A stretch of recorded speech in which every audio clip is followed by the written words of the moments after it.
There have been many poorly written applications.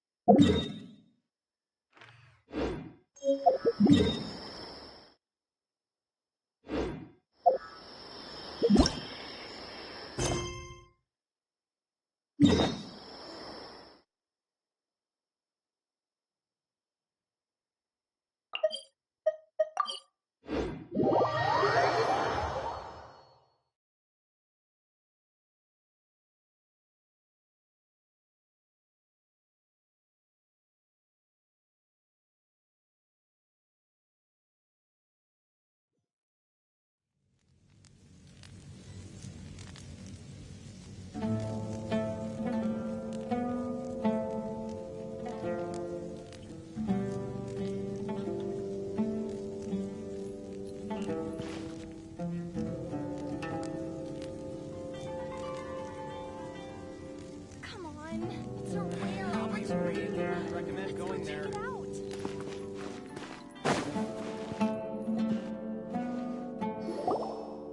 Good old caravan rebot.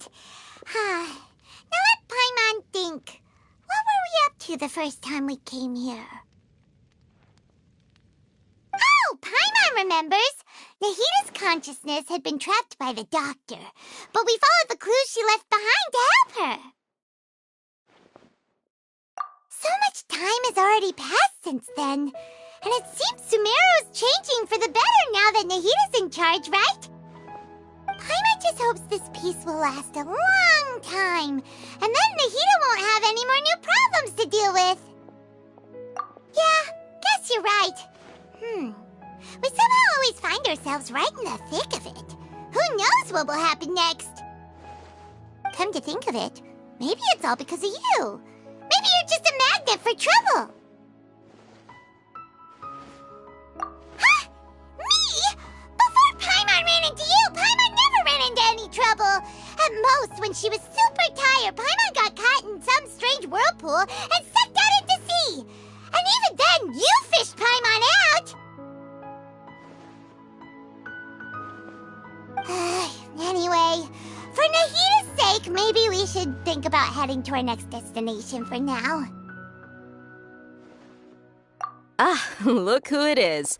Running into you in a place like this? I can see you two still love wandering around. Oh, it's Dia! Since when are we just wandering around? We're usually taking care of some serious business, even though it may have nothing to do with our journey. But never mind that. What brings you here? I just finished a commission in the desert for a usual client of mine. Nothing too interesting. Just escorting a shipment of goods. I'm on my way to report back. That's when I saw you two all the way over there, chatting away. What were you two talking about anyway? Huh? You serious? Can't say I saw that coming. But you are travelers after all. I guess you'd never stay for too long in one place. Bumping into you like this will become a rarity. I'm starting to feel sad just thinking about it. Hey, how about I gather a few mercs to escort you two? What do you say? Thanks, but no need. Oh, Paimon had no clue you'd miss us so much. But don't worry, we'll come back to see everyone when we get a chance. Sounds good. All you need to do to get to Fontaine is cross this stretch of desert and navigate some waterways. Knowing you two, I'm sure it won't be anything you can't handle. So, when are you leaving? Oh, wait a sec. Paimon just remembered there are still a few dishes in Sumeru that Paimon hasn't tried yet. Now, where's that list Paimon made?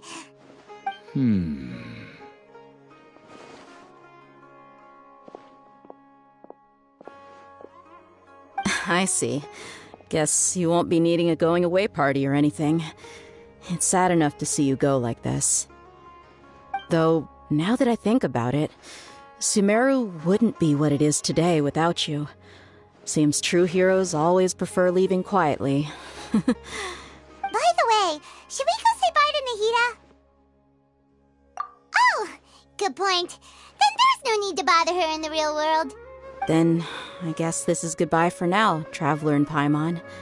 Whether as a client or a friend, you're always welcome to come find me. Goodbye, dear.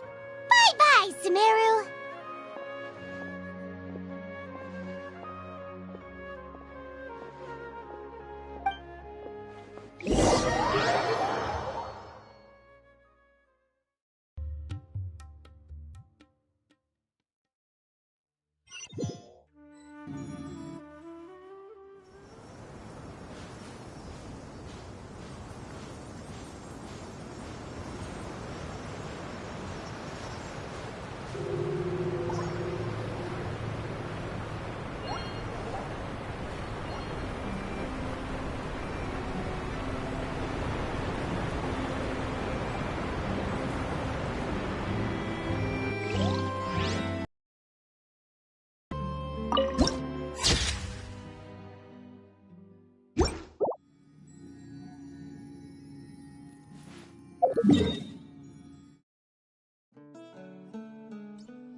Yep.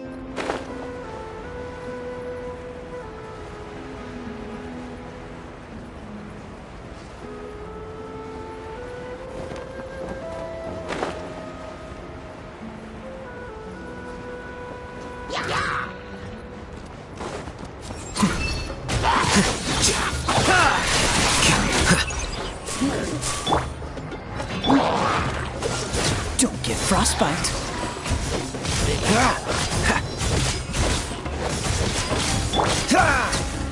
You can run, but you can't hide.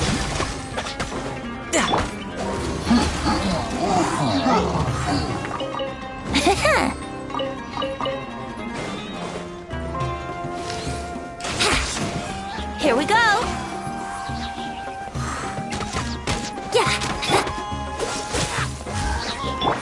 No time to lose.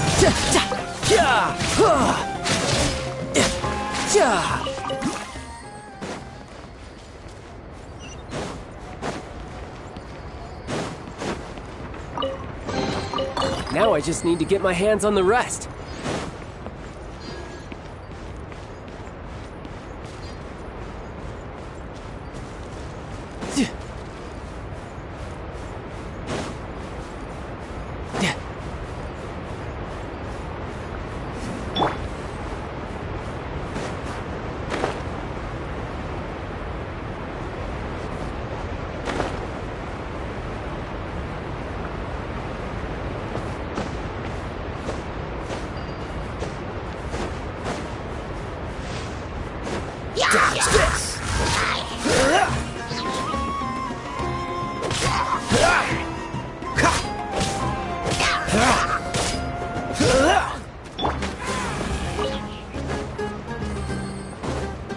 Here you are.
all that sand and water, we finally made it!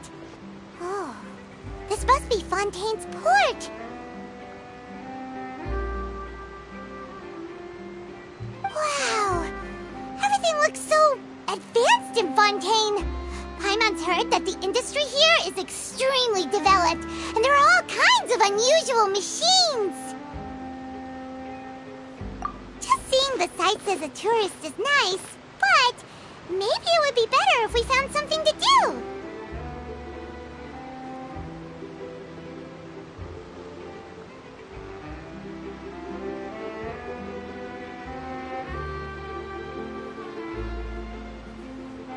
What do you think?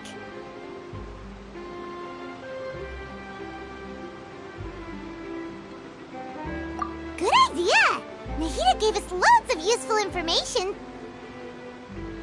Seeking out the Seven is probably still our best source for information at this point. Yeah, the more we can learn, the better. So, what do you think the Hydro Archon's like? Will we get along? Nahida said that she has a very unique personality, whatever that means. To learn about a nation's god, start with the nation's people. There seems to be some locals talking over there. Let's go see if we can join the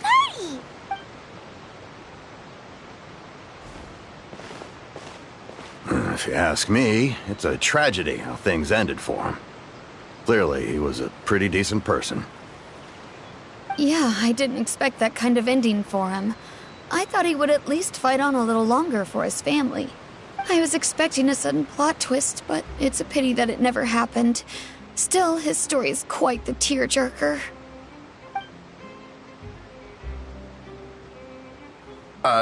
Excuse me. Can I help you too? I couldn't help but notice you standing here listening. Hi. We're travelers new to Fontaine, and we had something we wanted to ask, but you seem to be really busy talking about some kind of play, so we didn't want to interrupt. Play? Oh, no. We're talking about something that really happened. In fact, it's a few days ago. Really? Like, a real trial? But the way you were talking about it and the words you used just now made it sound like some kind of story. Well, good tales are often based on true stories, aren't they? And what you see in reality may also be someone deliberately putting on an act while harboring ulterior motives.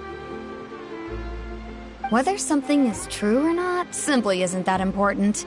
The main thing is whether the story being acted out on the stage is splendid enough.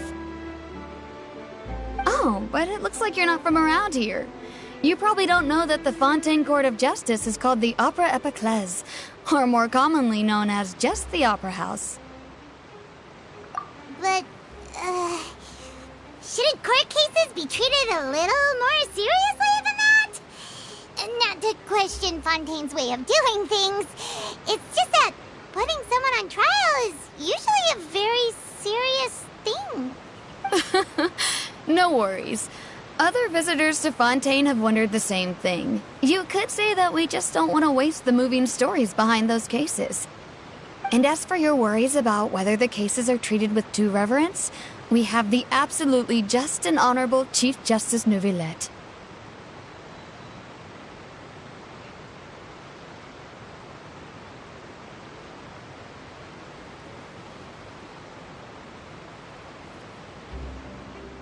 As well as the Oratrice Mécanique d'Analyse Cardinal, a machine created by the Archon. Between the machine and the Chief Justice, false charges and injustice are a thing of the past now. The Oratrice? Is it some kind of machine, too? Oh, Paimon's curious. We should check it out if we get the chance.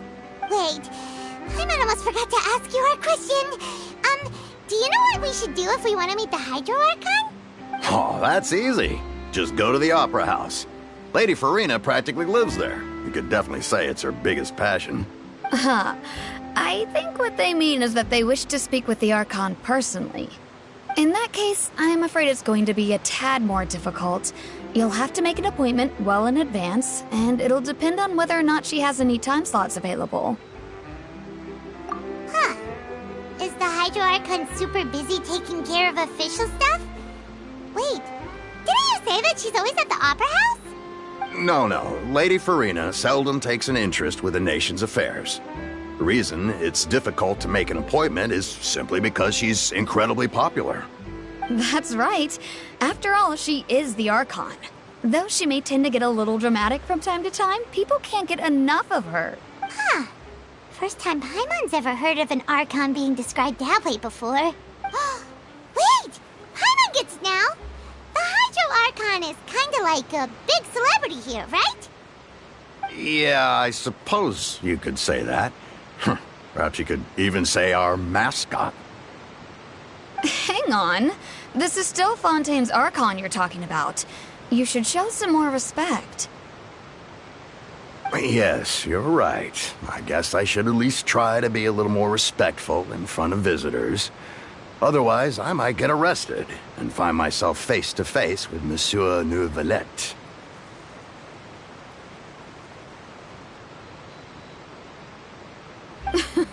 Come on. Sure, there's a lot of laws here, but nobody's going to be arrested for saying something disrespectful about the Hydro Archon.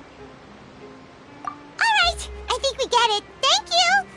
At least we now know that we can find the Hydro Archon at the Opera House.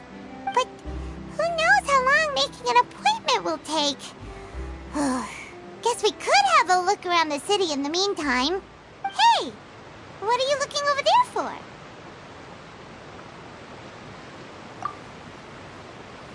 Huh. Maybe something's the matter. She isn't going to jump into the water, is she? Maybe we better go check on her.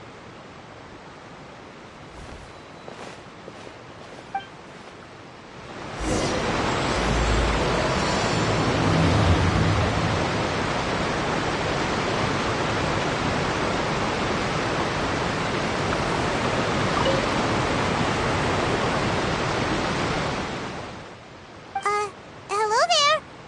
Excuse me. Are you alright? Huh? I'm fine. Thanks. Oh, okay then. We just noticed that you seem to be worried about something. About many things, actually. But there's nothing I can do but just keep my troubles to myself. I was just reminiscing about a place my brother and I would play when we were kids. It was just atop that hill over there. See? You're pointing at the sea. Wait, are you saying that you and your brother lived in the water? Though people call the waters around Fontaine a sea, it's actually just an inland lake that's filled with fresh water. And though I can still see that hill clearly in my memories, now it's been completely submerged. He would skip and jump, tossing sand in the wind. The sun shone brightly, and the air was filled with the scent of the sea. But now, the water is gradually swallowing our memories. It won't be long before it swallows us. Sorry. Paimon doesn't really get what you mean. I don't believe we've had the pleasure of meeting. Are you Lynette's new friends? Oh, and you are? Thanks for looking after my sister. She often comes here to reminisce about our childhood, that's all. There's no need for any concern. Allow me to introduce myself. I'm Linny, and this is my sister Lynette. If I had to guess, I'd say you must be travelers from abroad. Nice to meet you. Paimon is Paimon, and this is the Traveler. We just arrived in Fontaine. We were just talking with your sister. Even though we didn't really get what she was saying. I see. It's unusual for Lynette to be so willing to talk with anyone. In fact, she seldom speaks at all. I'm usually the only one she ever talks to. Oh, really? Then you two are just like us. Paimon's always the one talking for some reason.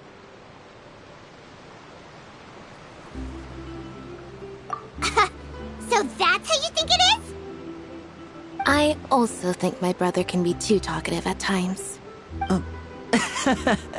Seems you were right, Paimon. We are quite similar.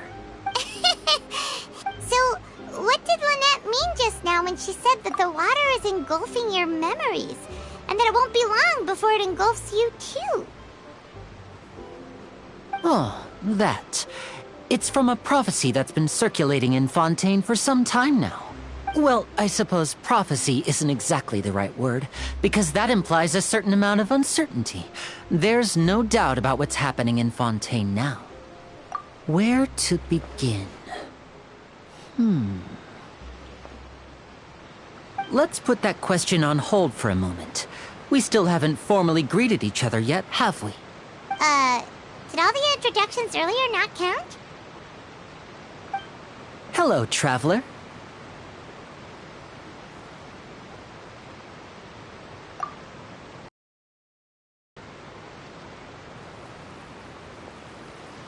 And hello, Paimon. Hey! Why didn't Paimon get a handshake? You're not poking fun at Paimon, are you? Please, don't take offense. Just consider it a sort of etiquette we have here in Fontaine when making new friends. You should remember it. It might prove useful. Oh, all right then. Well, Paimon's just happy to have a local friend now. By the way, we were just getting ready to go to the Opera House to meet the Hydro Archon. Would you be able to show us the way? So you're going to see Lady Farina? No problem at all. In fact, I was planning to go to the Opera House later myself. I'll gladly take you once I finish things here. Please, follow me.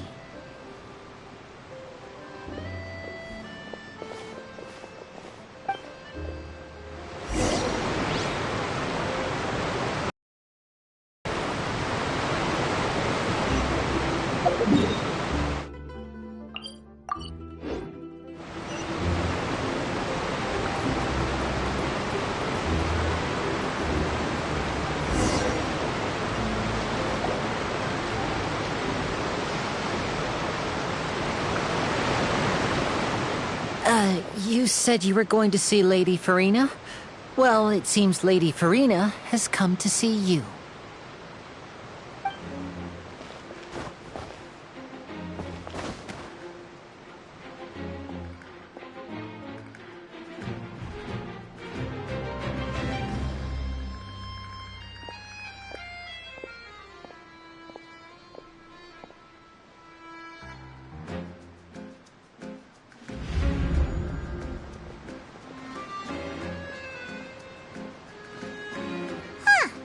So, she's the Hydro Archon? But how did she know we were looking for her? My dear people, rich and poor, those with cup in hand and those with nothing at all, raise your glasses in celebration! If you don't have one, then just raise your hand in lieu.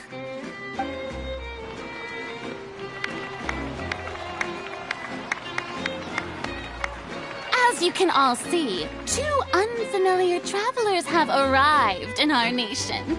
Come, let us make a toast in honor of this traveler and his companion, who have journeyed here from distant lands.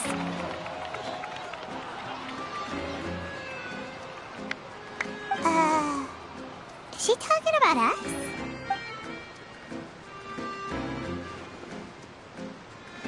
I've long heard of the turmoil and chaos you left in your wake as you visited other nations. But I welcome you nevertheless.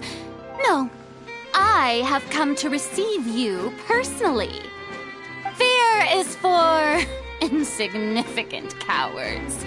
I am a god, and I will never entertain the notion of such meaningless wariness. You can be rest assured, I see clearly your sincerity. Of course, seeking an audience with me is the most sensible thing to do. It will allow you to truly behold my power and witness my authority. Intelligent people always gather under the correct banner. I, Focalor, hereby welcome you to the nation of Hydro and acknowledge the value and significance of your trip. Now, you may rejoice in this. Yeah, Paimon still can't believe it. Feels like we've only been here for a few minutes. But the Hydro Archon's entrance was, how should Paimon describe it? A little over the top? Miss Hydro Archon? How did you know we were coming? I see. As Outlanders, you inevitably lack even some of the most basic understanding. Don't forget that even the gods can be divided into the mediocre and the excellent. I suppose it's only natural for you to be awestruck by my abilities. You had best stop and consider. Do you really have the noble qualities and etiquette necessary to communicate with a god? All it takes is a flick of my finger for me to know everything about you. Whoa. Talk about sounding high and mighty.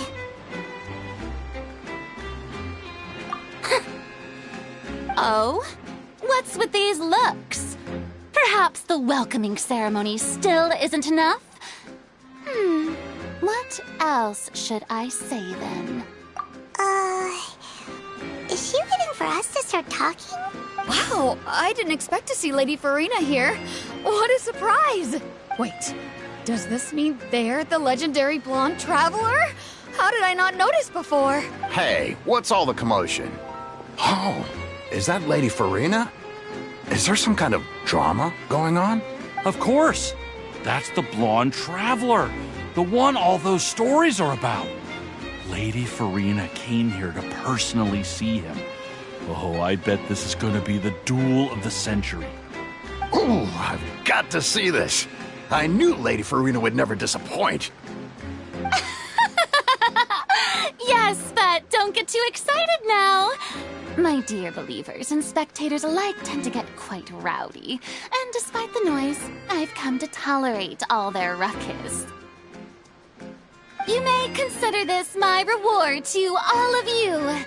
I have determined that there will be an epic duel between myself and this traveler from another land, just as you were hoping to see. Now she wants to fight? Aren't we getting a little ahead of ourselves?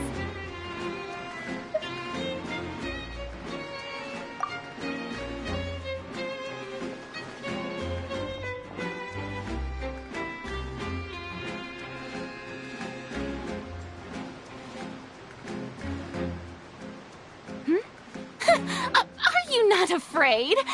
Might I remind you that this is a duel against the divine? What are you trying to do, traveler? Provoking a god in front of her people? Stand down, Clorend. I admire his bravery. Few have the courage to draw their sword against a god. He is obviously a true warrior. Unfortunately, people nowadays only crave to be thrilled, and a mere duel will not slake their thirst for excitement. Huh. Yeah, she's right. Just a duel wouldn't be all that interesting. On Araneus, criminals are always requesting duels to defend their honor. They're getting a bit old, to tell the truth. You see.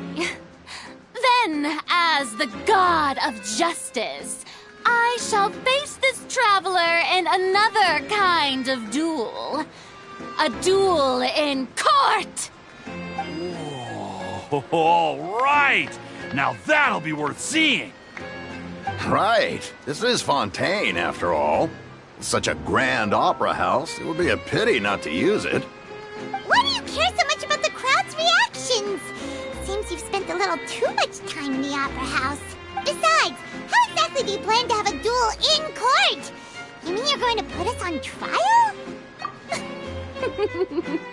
Oh, we have reason to put you on trial.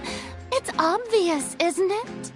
According to Fontaine law, no one is permitted to release any flying objects within Fontaine city limits during the first 3 days of each month. You are clearly guilty of violating this law, no? Oh, so that's what they've done wrong. That's our Lady Farina. No one knows the laws of Fontaine like she does. You call that obvious? What kind of law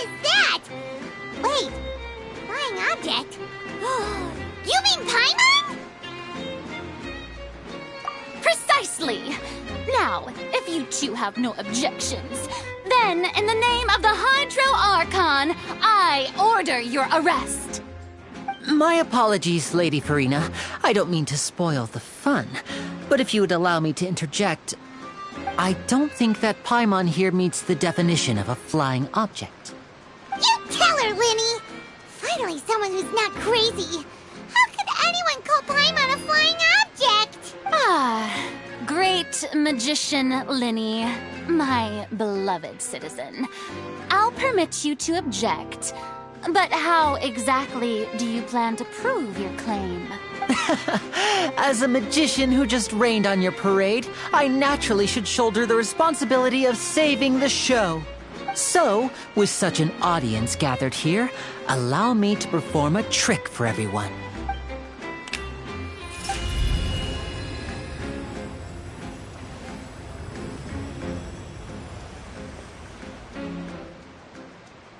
Ta-da!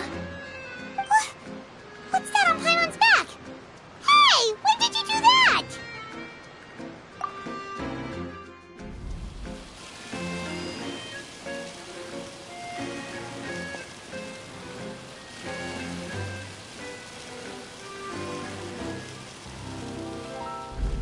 There. As you can all clearly see, Paimon should be classified as, well, something like a balloon. This rope has been in the Traveler's hand all along. It was just that no one could see it before. Huh? You call that magic? I thought it was pretty good. Nice one. Huh. I'm not sure what to think. It seems Lady Farina's charges no longer hold water.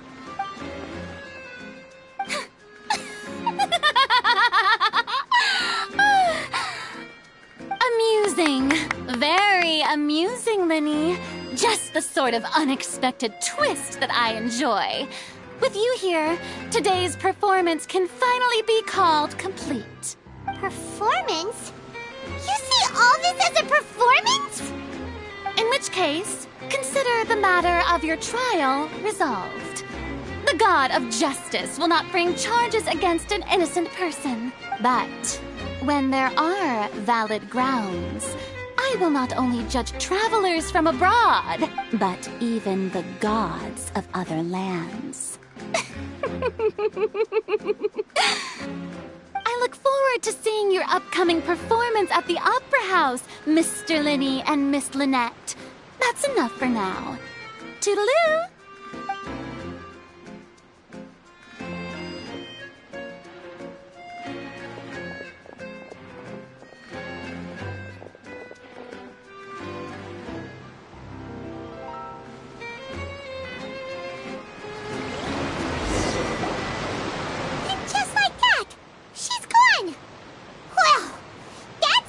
Unpredictable Archon Paimon's ever seen. He never even had a chance to ask her anything.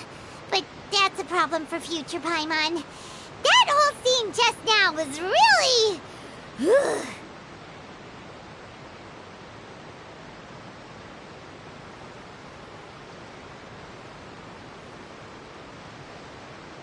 Don't mention it. I just happened to remember that there was such a law, so I did a little preparation, just in case. I didn't think it would actually come in handy. So, now do you see what kind of god Lady Farina is? She can be a bit confusing at times, but she is still amenable to reason.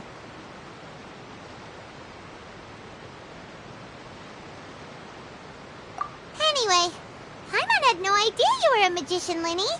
It sounded like you'll be performing at the Opera House, right? I just know a few simple tricks I use to make a living.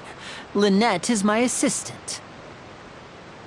It will actually be my first time performing on the most prestigious stage in Fontaine, the Opera House. But isn't the Opera House where criminal trials are held in Fontaine? When there are no public trials being held, the Opera House hosts a variety of other performances. To the people of Fontaine, the line between a trial and a performance can be a little blurred. And speaking of performances, I would be remiss to forego this opportunity gifted by fate. Might I invite the two of you to see my performance? My brother's always excited to make new friends. Oh, sure. We don't really have anything to do now, and we wanted to go to the Opera House anyway. Splendid. In that case, why don't we go together? I'll show you the way. I just have something to take care of first. You really mean it? Then I'll take you up on your offer. This is a magical item known as a magic pocket. Perhaps you can help me distribute them to the people here. Huh? What are they going to use it for? About that...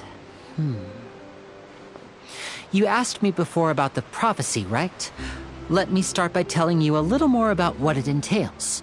I'm not sure exactly when it began, but a prophecy has been circulating around Fontaine. It says that every person in Fontaine is born with sin. No matter how the nation of justice holds trial after trial, this sin cannot be absolved. Until one day, the water levels in Fontaine will rise, and the sinful people will slowly be drowned. In the end, the people will all be dissolved into the waters, and only the Hydro Archon will remain, weeping on her throne. Only then will the sins of the people of Fontaine be washed away. That sounds pretty gloomy. Why are people in Fontaine born with sin? What is that supposed to mean? There are lots of guesses. Some say that the ancestors of Fontaine stole the power of the seas and stirred its wrath. Others say that the people of Fontaine never heeded the first Hydro Archon's warnings and offended Celestia. But here in Fontaine, evidence is what matters. There hasn't been concrete evidence for any of these claims, so they can only be regarded as conjecture. If even the people in Fontaine don't know what sin they committed, wouldn't it be better just to ignore the prophecy completely? Why bother feeling guilty all the time? That's exactly what the people did at first. But in the last few years, the water levels in Fontaine have actually started rising. Many places have already been completely submerged, and now lie beneath the sea. Many people carry on with their lives as before and shrug it off as a natural phenomenon. But my family and I think that the people of Fontaine shouldn't ignore the possibility, which would end up sentencing them to death. We hope that at least the people who reside near the waterfront can move away before it's too late. So, we've started distributing magic pockets to them. As a magical item, these magic pockets have astonishing capacity. I'm sure they will come in handy when people are moving their belongings. Oh, Paimon gets it! It's like preparing for a rainy day! But this is more than a bit of rain. Perhaps only absolute power could ever contend with such a catastrophe. But who knows? We're just tiny specks in the grand scheme of things. Now, if you'd like to help, then please give these magic pockets to anyone nearby. Be sure to convince them to take it, regardless of what they say.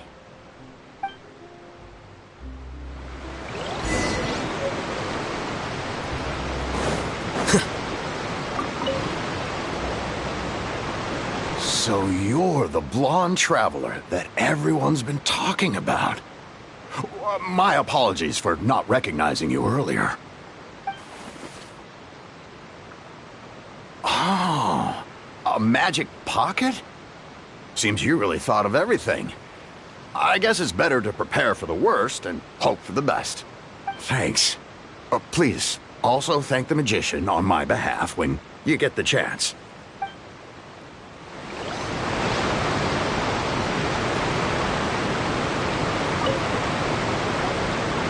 What's this? Ah, so you also believe in the prophecy. Keep it. I won't have any use for it. What? You mean you don't believe in the prophecy? No, I believe in the prophecy. But I also believe in another story. The story says that people once lived in the ocean. They were one with the ocean and couldn't live apart from it. But as time wore on, people desired to live on land and developed blood vessels, encapsulating the sea within their bodies. Thus could people set foot on land. So, if you ask me, when the water rises and takes us all, it'll be like we're going home. Oh, we hadn't heard that one before. But people can't live underwater. They'll die. You should probably still take it. All right, I'll take it. I guess I just feel that being dissolved into the water doesn't necessarily mean death.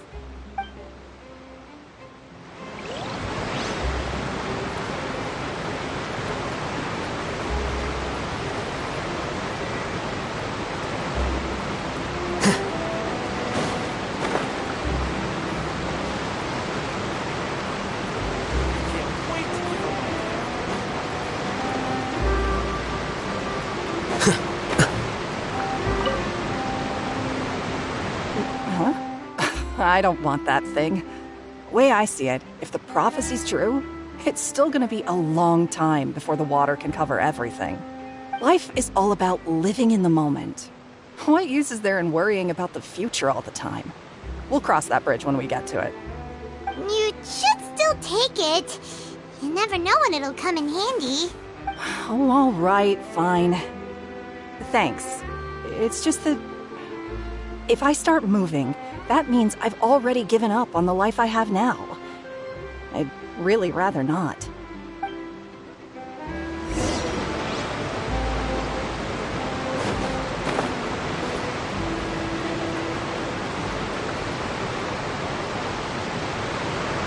Oh? You already handed out all of the magic pockets?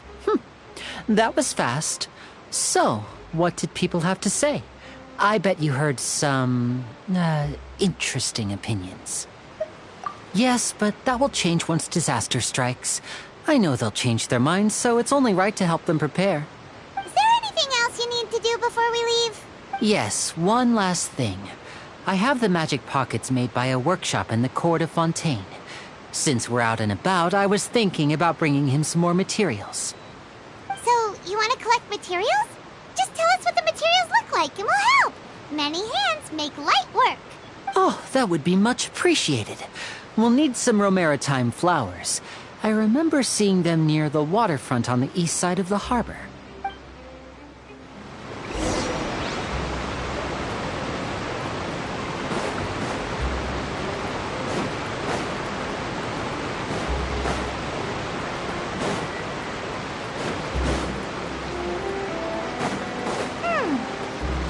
We have to use hydro to collect romaritime flowers.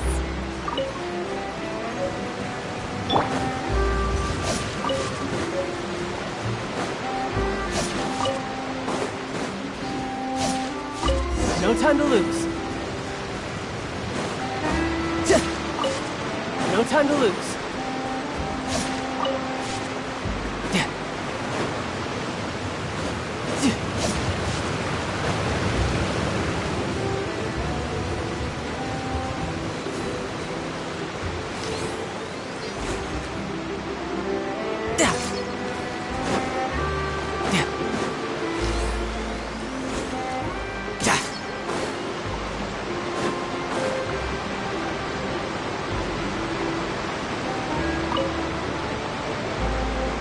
You made quick work of that. I can tell you're an experienced traveler.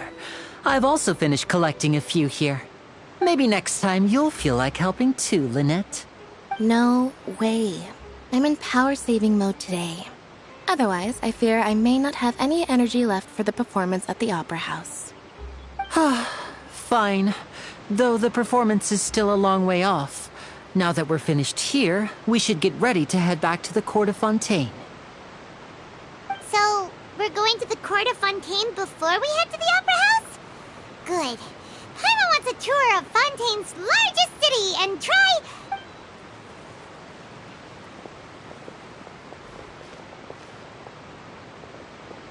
Wait, shh.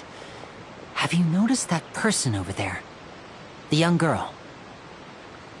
Huh? What's wrong with her? Paimon didn't notice anything.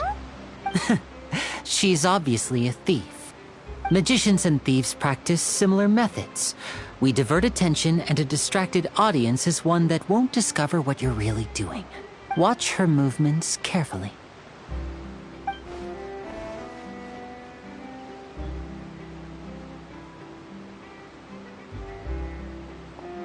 Oh, he's right! Shh! Keep your voice down. We need to think of a way to catch her, but it seems she's very alert. Perhaps we should split up. You two can ride the lift over there and wait up top. I bet that'll be her escape route if she tries to run. All right, let's go.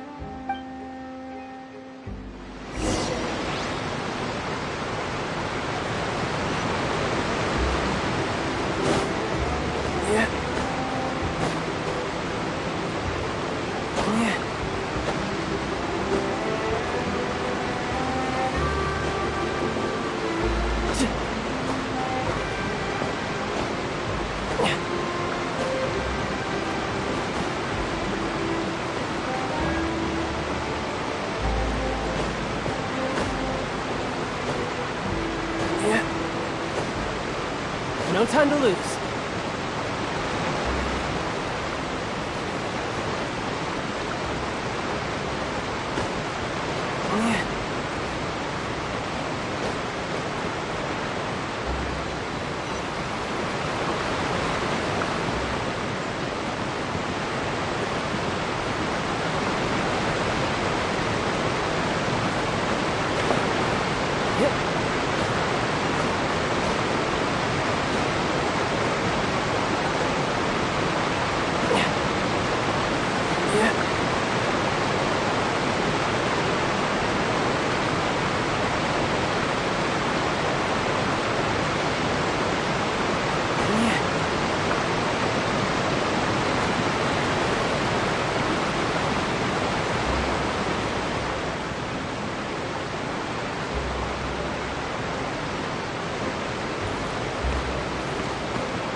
I could get used to this.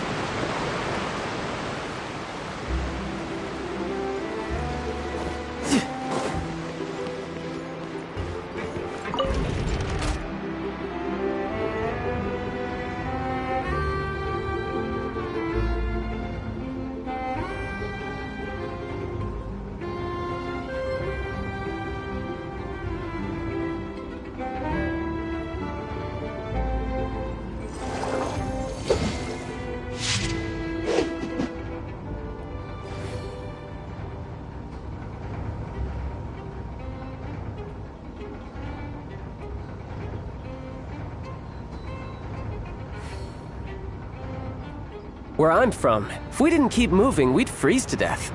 Literally.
us to wait. Oh, look! Isn't that her?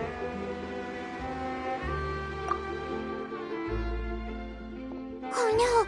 Did she notice us? She started running the other direction! What should we do? Should we chase her?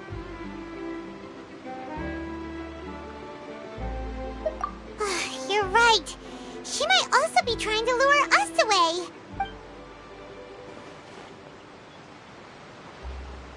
Nothing's happened for a while now. Paimon wonders if Lenny caught the thief. Yeah, let's go.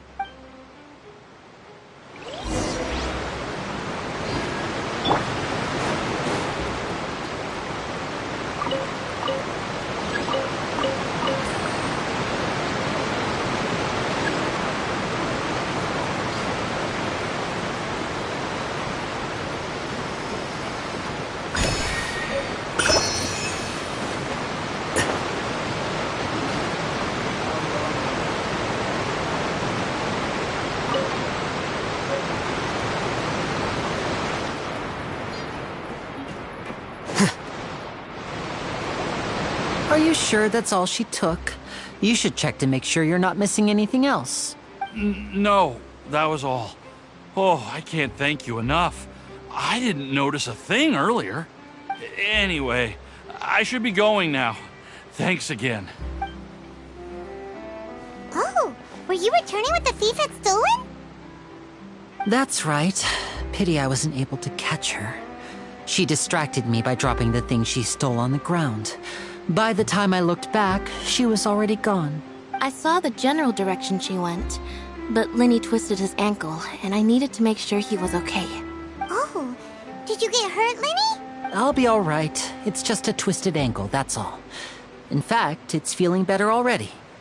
If you want to play at being a hero, at least try not to get hurt doing it.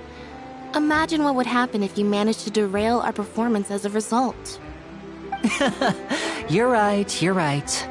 Sorry, Lynette. I have to admit that the thief was even more skilled than I had anticipated. But at least we were able to get the stolen items back, so it wasn't a complete failure. What a slippery little thief! Guess things turned out all right in the end, though. Lenny's initiative paid off! All right, let's put this little detour behind us. We should go to the Court of Fontaine now.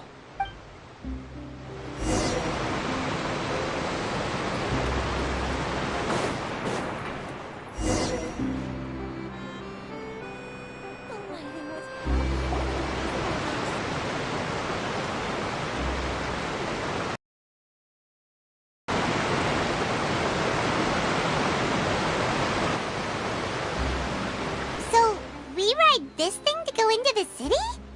What an ingenious way to get around! People in Fontaine really know how to use water! This is an aquabus. It allows people to travel between several key locations around Fontaine. It's pretty convenient, but the ride can become a little dull after a while. The scenery is always the same. That's why it's better to travel with friends. So you mean it's still boring even when I'm riding with you? No, that's not what I meant. It's just that, well, you don't really talk that much. Besides, it doesn't really feel like a real trip when it's just the two of us. It's the same as being at home. Whatever. Guess that's what it's like to be an older brother. It's about time for us to leave. Let's get on board.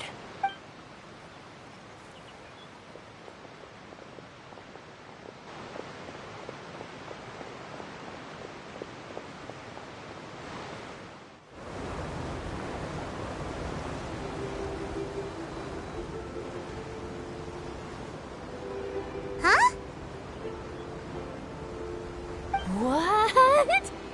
Traveler! Paimon! Charlotte! Oh, I never guessed I'd bump into you while riding the aquabus. In the story of my life, this is big news. What are you doing in Fontaine? I didn't hear anything about you paying us a visit. Yeah, it's quite the coincidence. But as travelers, we're always on the move. It's not surprising that nobody knew we were coming. Though we still have no idea how the Hydro Archon knew about us. Oh, let Paimon introduce you to our new friends! Oh, no need for introductions, Paimon. I would recognize the great magician Linny and his assistant Lynette anywhere. I wouldn't be much of a reporter if I didn't know who they were. It's a pleasure to meet you. I'm Charlotte, a reporter for the Steambird. Nice to meet you. From the Steambird, huh? We've often relied on your paper to promote our performances. It's an honor to meet you. Now that everyone knows each other, Fontaine suddenly doesn't feel like such an unfamiliar place. So, what have you been up to lately, Charlotte? Any big news? Not too much. When there isn't any breaking news, I mainly cover the trials at the Opera House. You can still manage to keep readers' attention as long as you tell things from a clever enough angle, even if it's the same old topics. For example, reporting on how a scammer once deceived vulnerable girls into relationships, or how a financial criminal was once so poor that they ate a single piece of bread for 5 days. You're right. Seems you know me pretty well. What I'm really after is exclusive, sensational news pieces that could shake the country. These smaller stories are a waste of my talents. Oh, I just remembered. I've been following a case lately. Well, a series of cases, actually. You mean the serial disappearances of young women case? That's right! These stories are the talk of the town right now, and it's probably the most mysterious case we've ever seen. If I'm the first with the draft ready to publish when the case is finally cracked, and it's the headline story in the Steambird, oh, when that happens, I bet all the other reporters will shed tears of envy. I've already gathered all kinds of materials. I just can't wait for the truth to be revealed. So, what is the serial disappearances of young women case? You mean the culprit hasn't been found? That's right. The first missing girl case happened almost 20 years ago. And ever since, after a period of time, another girl disappears. What the cases have in common is that the girls are all of a similar age, and that they've all vanished without a trace.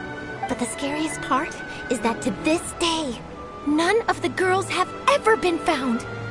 Many suspects have been arrested over the years in connection with this case, but shortly after each arrest, another disappearance would always happen. Yes, it's possible.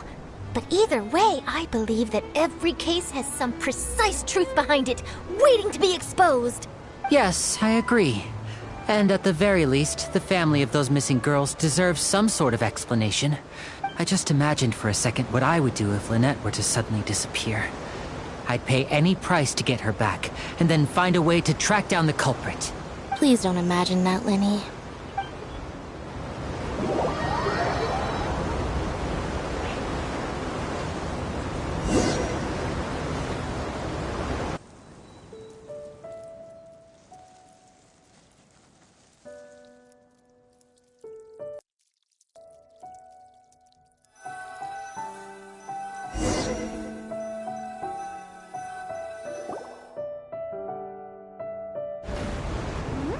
Hey, we're almost there! Look!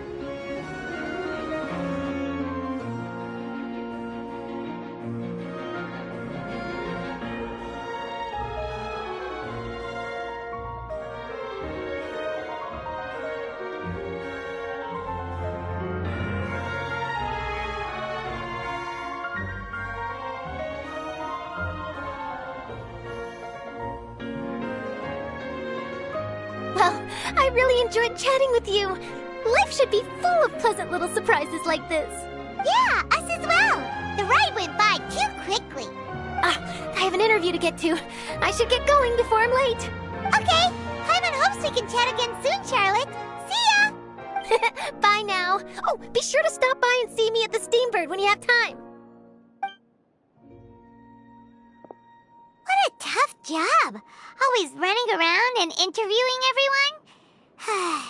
Well, where should we go now? If you don't mind, how about we stop by my home first? Besides, I still have all the materials we collected. Sure, we wouldn't mind at all. This city is so huge, Paimon wouldn't know where to start anyway.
Book learning alone is not enough to cultivate intelligence. All those scholars in the academia are prime examples.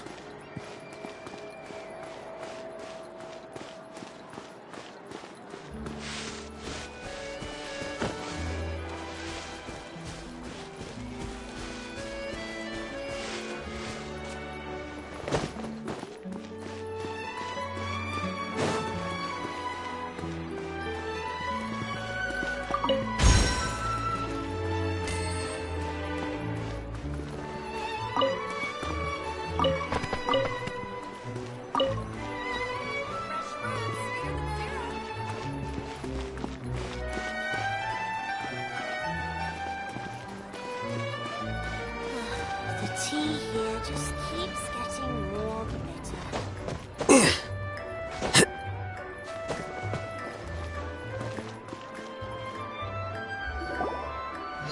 This is our current abode. Ah, Fremine, you're home. Where did everyone else go? I have some new friends that I would like to introduce. Oh, they all just went out a moment ago.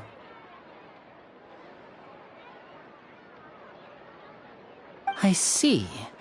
Everyone is getting busier now that Father will be returning soon. I suppose that can't be helped. Allow me to introduce you to my little brother, Fremine. He is a phenomenal diver. Hello. Nice to meet you! Paimon is Paimon, and this is the Traveler! Oh, you sound very proud to have a diver as a brother, Linny.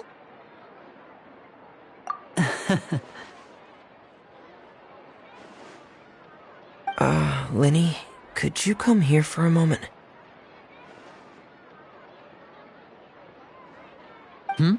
What is it, Fremine? Do you have something to tell me?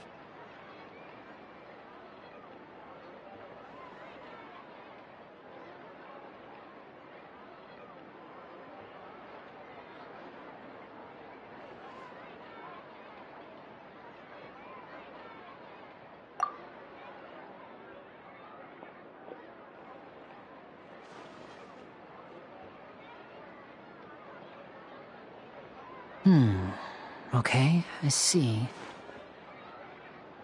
Is everything all right? Oh, it's nothing. We were just discussing a little housework. Sorry for the interruption. Oh, before I forget, the Traveler and I collected more materials to make magic pockets. Were you able to get any, Fremine? Yes, I went diving and gathered lots of materials. I was about to give them to you. That's our Fremine, always quick with the underwater work. All right, I'll take these to the workshop.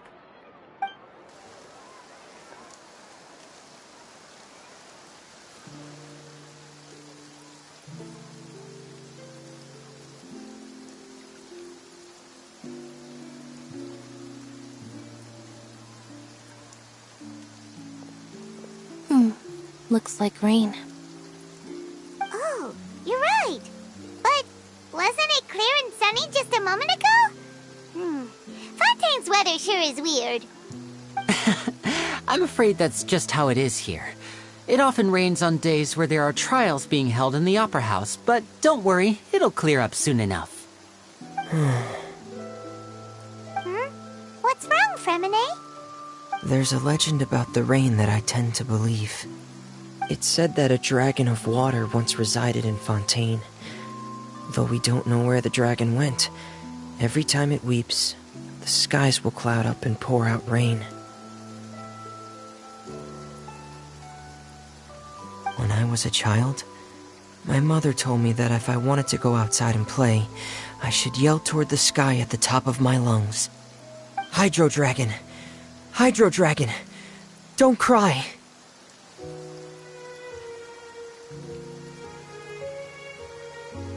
If it's an elemental dragon, then having the power to make it rain wouldn't be very unusual. Let Paimon try something. Hydro Dragon! Hydro Dragon! Don't cry!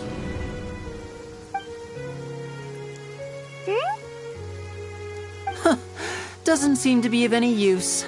It is just a legend after all. You know, you might be a more popular magician if you understood the concept of romanticism. Or could at least play along. Sorry, it might be because we've never met the Hydro Dragon. Perhaps it can't be comforted by the words of strangers.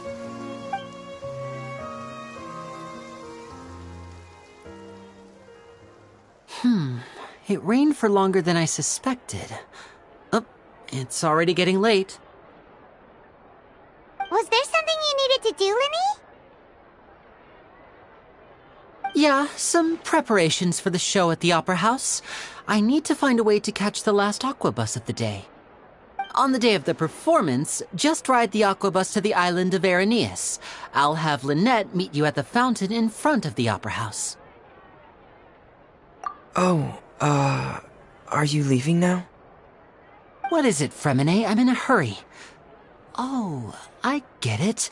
You feel nervous delivering the materials for the magic pockets, is that it? Perhaps we could trouble the Traveler to help us take these materials to the Beaumont workshop and deliver them to the owner there? I'm afraid that Fremine can be quite introverted, and the boss there tends to be pretty talkative. Fremine has always been a little afraid of her. No trouble at all! Don't worry, we're on the case! Sorry for the inconvenience. I'm quite useless when it comes to such tasks. I'll think of a way to make it up to you. Oh, no need. This will be a walk in the park for us.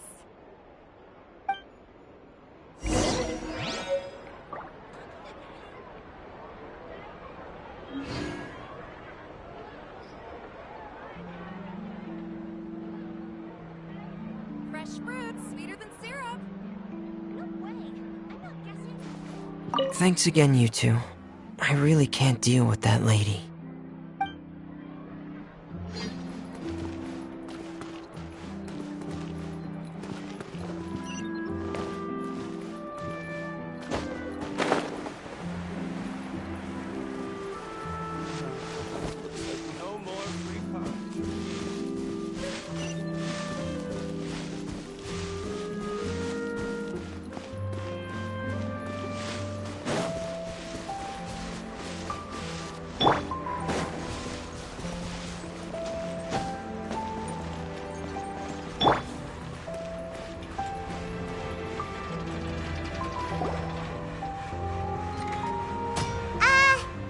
Hello? Is there anyone here? Oh, hello there. New customers? Looking to buy, or do you need something made? Or perhaps you're just looking for a chat with me. Oh no, we're just here to deliver some materials. Here they are. They're for making...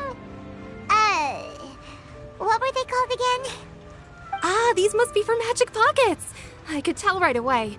I've already made several orders worth now. No need. They've already prepaid several batches worth. When they told me what they'd be using them for, I even offered them a discount. But they insisted on paying the full amount, saying that I had a business to run. It seems both their hearts and their pockets are made of gold. Whoa. So, is Linny actually loaded? I can't say for sure, but who knows? Maybe there's good money to be made being a magician in Fontaine. Hey! Is this machine what you use to make stuff here? It looks really advanced. Why use your hands when a machine can do the work? It would be a waste not to use the latest technology, and wasting is a kind of crime. But where does a big machine like that get its power from? Well, it's a little complicated. I'm not sure I can put it in layman's terms for you. But basically, everything we usually use here in the city is powered by indemnitium. It's a type of energy that's produced from trials. Huh? How can trials produce energy? Well, I'm not completely sure of all the details myself, but basically, when a trial is in session, the Oratrice Mécanique d'Analyse Cardinale harvests people's belief in justice and converts it into energy to be used all around Fontaine. So that's what its other function is? Paimon heard that the Oratrice was created by the Archon to make judgments. But Paimon get it. How could something unreliable like people's beliefs be turned into a stable power source for these machines?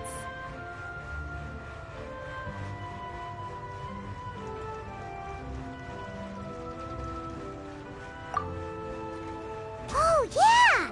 So that means the Hydro Archon relies on the machine to take the energy created by belief and turn it into power for all of Fontaine, right? Even though I've never heard anyone really put it that way before, it sounds like it makes sense. Besides indemnitium, we have another type of energy called pneumosia. It isn't produced by the power of the Archon, but it is unstable by nature. Even now, it still cannot be widely used by civilians. I thought I'd find you hard at work, but here you are chatting the day away. Since you're already talking, I'm sure you wouldn't mind a few words with me. You again? Didn't I already promise you that I'd have the more I owe to Confrérie of Cabriere by next month? Why are you hounding me now? Yeah, but how do we know that you won't go running off by the end of this month? I want 50% today. Wait, no, 70%. Huh? You... Seems business isn't so great for the workshop. We've already finished our job and delivered the materials. Maybe now's a good time to leave?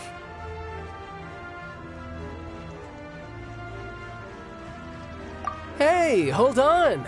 Before you go around trying to collect payments, why don't you settle your own debts first? If Confrérie of Cabriere wants to poach clients from Northland Bank, that's fine. But I'm afraid you still owe the bank a hefty sum of mora. So why don't we work things out between us first, before you get back to your little conversation here? You're from Northland Bank. But we said we'll pay everything we owe next month. Why are you hounding me now?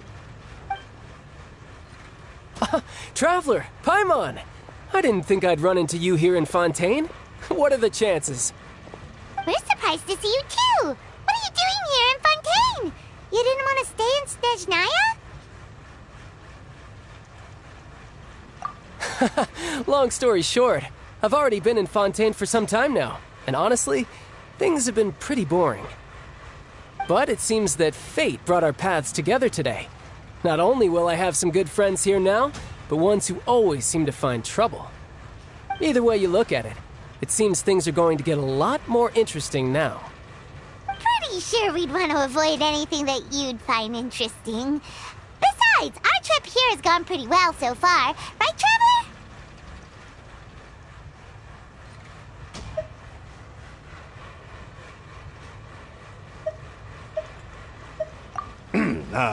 Hey, you, Northland Bank boy.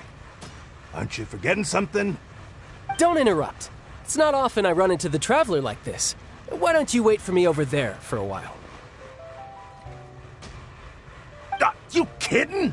Aren't you the one looking for us? You really expect us to sit and twiddle our thumbs while you catch up with your friends? Listen to me, boy. If you want your mora, fine. Why don't you come and take it? Hey, I just said not to interrupt. Oh, by the way, Traveler, the last time I took Tonya and Tusser ice fishing, Tusser said... Hey! That's way over the line! All right, boys, let's see who has to pay up now! Can you at least let me finish one sentence? Fine. Though the bank told me not to get rough with our clients. You're the ones who started it. This is an act of self-defense. You two will have to be my witnesses, okay? I'm sure this won't take long.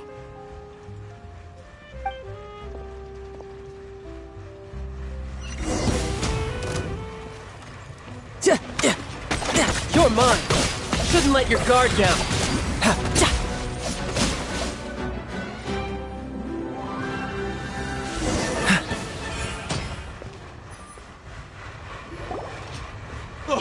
What's your deal, Brad? How are you so strong if you're just a staffer from Snezhnaya's Northland Bank? Wait, don't tell me you're... Oh, now you notice. It's a little late, don't you think? Just make sure you understand that you don't mess with Northland Bank. Got it?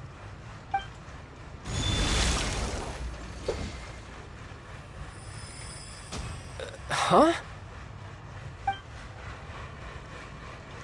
Now's my chance!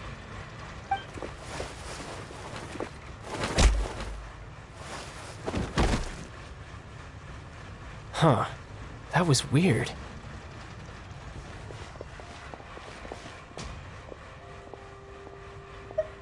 I'm not sure. It's as if I suddenly lost control of my hydro powers when I needed them. Maybe there's something wrong with my vision? Strange. How could that happen? First time Paimon's ever heard of someone losing control of their vision. Never mind. It doesn't matter. If I want to stay sharp, I shouldn't be relying too much on my vision anyway. Besides, I always have my delusion in case I need it.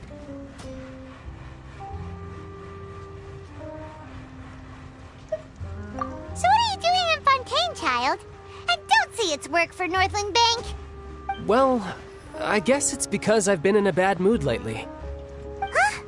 What kind of reason is that? Wait, since when do you feel down about anything?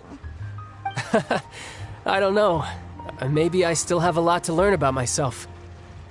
But recently, there seems to be some sort of restless power stirring inside of me. And I don't know why, but every now and then I feel like I'm in a terrible mood. Maybe you losing control of your vision just now is connected with that power you're feeling inside. That is a possibility.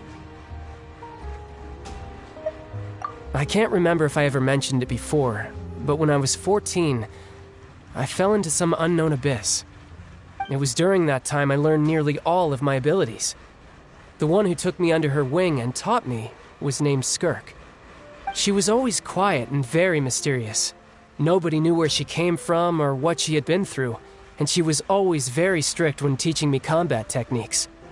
One time, I asked her why she was willing to take me on as an apprentice. From what I could make of her answer, it was because I had awakened it, and traces of it remained on me. She said that all my combat training would be useful in the future. But what is it? What did you awaken? She never explained that, but my guess is that it's related to a dream I saw when I had just fallen into that abyss. In my dream, I was in the deepest depths of the sea, and the boundless seabed was all around me. But in front of me appeared a whale that was so massive, I felt like I couldn't breathe. A whale? Oh, that sounds familiar! When we fought against you before, you summoned a huge whale that seemed to leap at us. Is that the one? That's just an abstract form of a whale that I create using my elemental powers. It takes that shape because the scene I dreamt of the whale has always been stuck in my mind. I'll never forget it. So you used the whale as inspiration for one of your moves? Huh. Seems a little twisted to Paimon.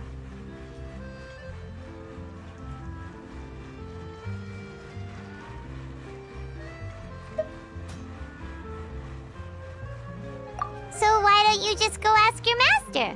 Maybe she knows the answer. You make it sound so easy. Ever since the incident I experienced there, I've never stopped searching for Master Skirk and that unknown abyss. But it's been years now, and I've still found nothing. There isn't even a trace of the place where I remember falling into the abyss. Oh, it sounds like some kind of ghost story. Yeah, I'm out of leads at this point, but there's nothing more I can do. It seems that strange encounters in this world tend to be elusive like that. Oh, seems the time really flies when I'm talking with you. I just remembered I have somewhere else I need to be, so I should get going. What? More work for the Northland Bank?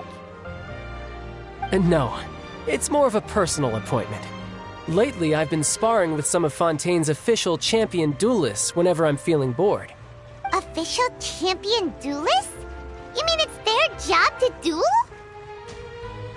Yep, in Fontaine, before a criminal goes to court, they're given one chance to defend their honor by requesting a duel with an official champion duelist. The champion duelists are all-powerful fighters selected from among the nation's best, and the duel itself is a no-holds-barred fight with no specified stopping point. So engaging in such a duel is regarded as a symbol of defending your honor. If a criminal manages to win the duel, they'll be acquitted. But if they lose, they'll have no choice but to stand trial. And the worst case scenario is that you're simply killed in the duel. Though it's rumored that Fontaine has a death penalty, from what I can tell, no one has ever been officially sentenced to death. So really, the only people who opt to duel are those who have suffered a grave injustice in being accused, or those who greatly value their honor. Otherwise, why gamble with your life? So, do many people actually get out of their trials by winning the duel? Apparently, it's exceedingly rare for anyone to actually win. Fontaine probably enacted this system as a way to show that the nation respects the honor of its citizens. Besides, none of the champion duelists are to be trifled with, which is exactly why I was itching to face them as soon as I got to Fontaine. Apparently, the one I'm meeting today, Clorinde, is the strongest of the champion duelists. I had been asking her for some time before she finally agreed to face me today. Well, that's child for ya. Paimon feels like we heard that name somewhere before. Clorinde. Huh. Oh, before I forget, I want you to have this. Huh? Your vision? You're seriously just giving it away? I'm just worried that it could become uncontrollable again.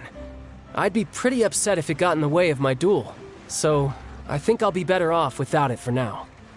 Besides, I just need you to hold on to it for a short while. I'll come retrieve it when I have some time later. Paimon knows what you're up to. You just want an excuse to come talk to us again, don't you? Whatever gave you that idea? I'll be in touch later.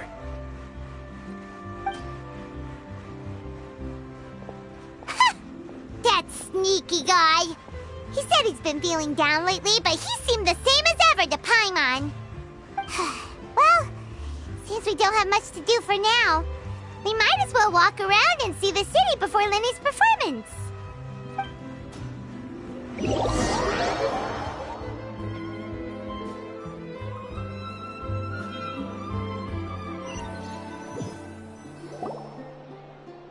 Wow! Who could have seen that coming? The reporter who was barely around for most of the story was the murderer all along!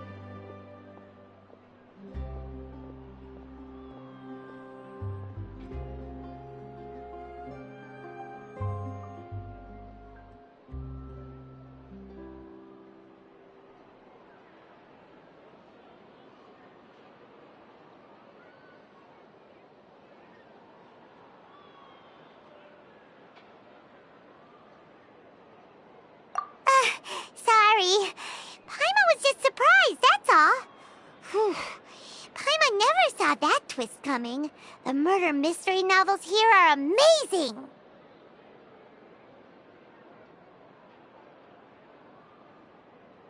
The whodunits here in Fontaine are a lot different than the light novels you see from Yai Publishing House.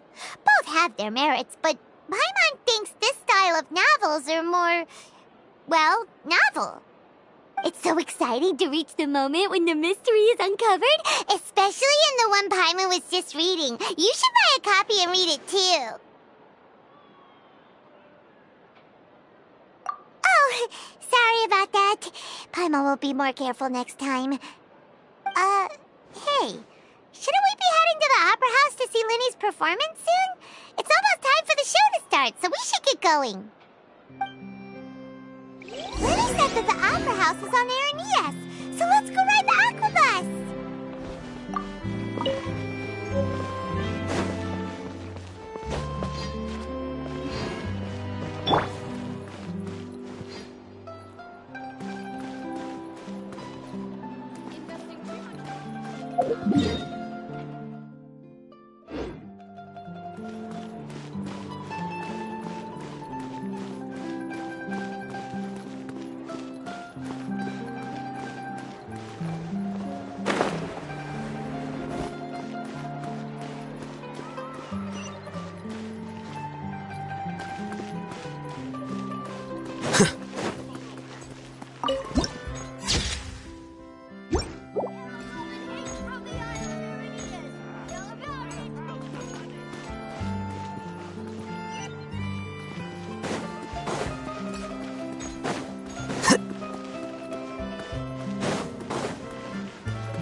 Welcome to the court of Fontaine.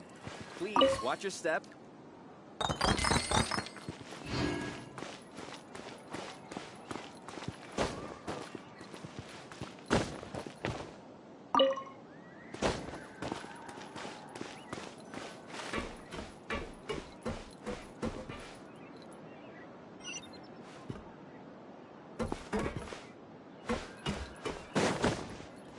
Welcome to the court of Fontaine.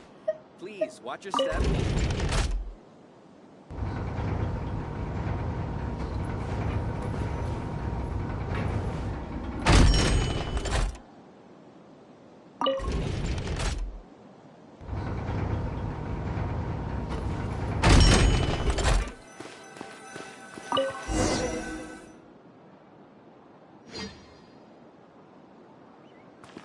Welcome to the court of Fontaine.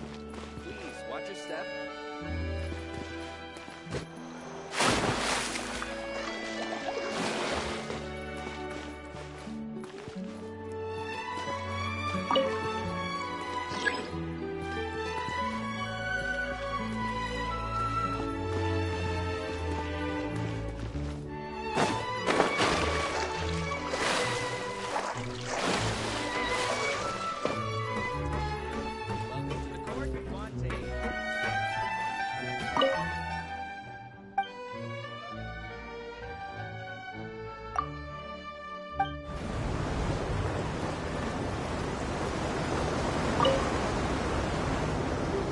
Welcome to the Navia line. I am Elfan. The boat will be departing imminently. Please do not stick your head, hands, or other body parts outside the boat. The Aquabus operator is not responsible for any accidents or injuries resulting from doing so. Also, please remember to buy the Steambird, though I don't read it myself. The destination of the current tour is Erinias. Points of interest worth visiting include the Fountain of Lucine and the Opera Epiclese. If you look to the left in the direction we are currently traveling, you will see the famous Fontaine Research Institute up in the sky. An experiment gone wrong turned new sightseeing opportunity. Human ingenuity truly is a wondrous thing.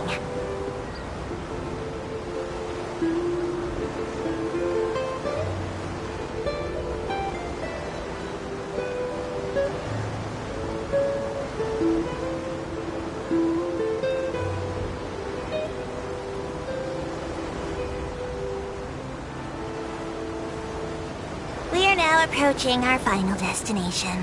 Please be sure to bring all your personal belongings with you as you disembark.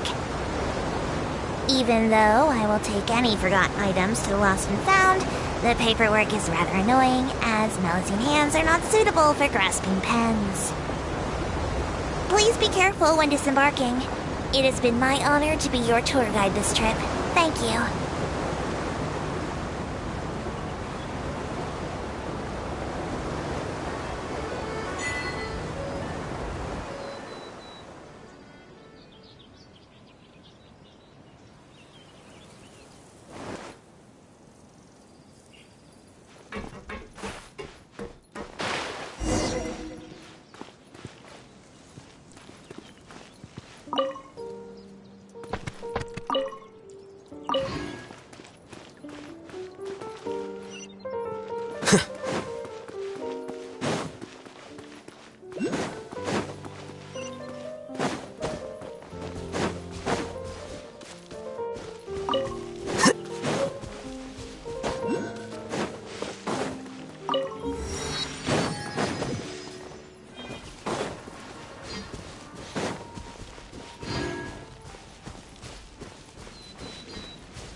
Tidal wave.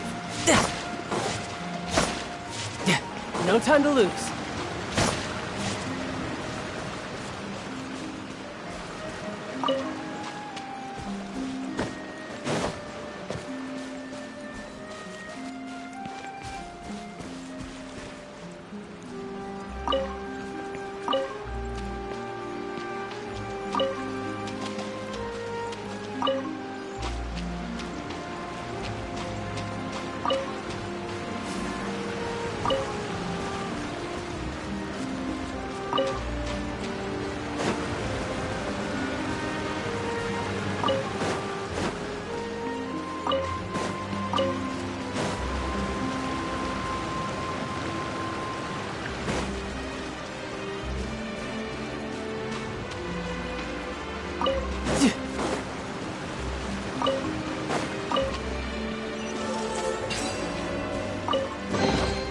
Not bad.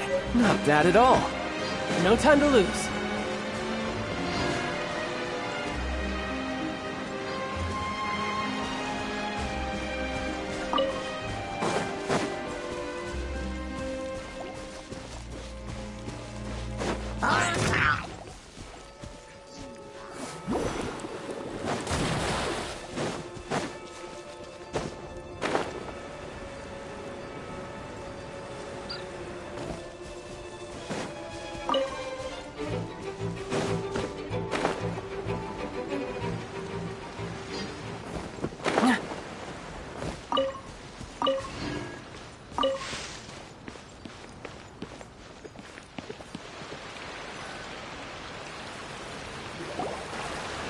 Whoa! Now this is fancy! The Opera at Eclairs. What a place to hold a performance! No wonder Linny and Lynette were looking forward to it. Huh. Looks like there's a lot of people standing around the fountain up ahead. Oh, Archon, please bless us with a bright and healthy child. We pray. I don't know why you always feel the need to ask so much. I'll be happy as long as our child is healthy and lives a peaceful life. I guess if they're our kid, then there's no doubt they'll turn out smart. Maybe this is one of the customs in Fontaine. There sure are a lot of couples here. Vache. What's wrong? Vache. Vache. No, Paimon didn't say anything. Are you hearing things? Welcome to the Fountain of Lucine. All the water flowing through Fontaine converges here. It's customary for newlyweds to come here and wish for children. Ah! Lynette! You scared Paimon! Why did you get here? Lenny asked me to wait here for you, remember? Right. What do you mean? There are a lot of people here right now. Hey, you're not trying to scare Paimon, are you? Besides, it's the middle of the day. It's not the time for eerie things. I see. I might be able to tell you something that could help explain the voice you heard. In fact, you might not be imagining things at all. I suspect that what you heard is a result of your hypersensitivity to the hydro element. Others in my family have had similar experiences. It's because of his sensitivity to the hydro element? But what would hearing a voice have to do with elemental power? When do you cry, Paimon? Wait, what? What does that have to do with anything? Just answer me. When do you cry? When Paimon's really sad? Oh, and when Paimon's super happy. Oh, and also when Paimon's really, really scared. Then you should understand that tears contain your most intense emotions. Like I just mentioned, the Fountain of Lucine is where all the flowing water in Fontaine converges. Even the tears that fall to the ground will eventually gather here. So maybe what you heard was the intense emotion coming from someone's tears. So, what did the voice say?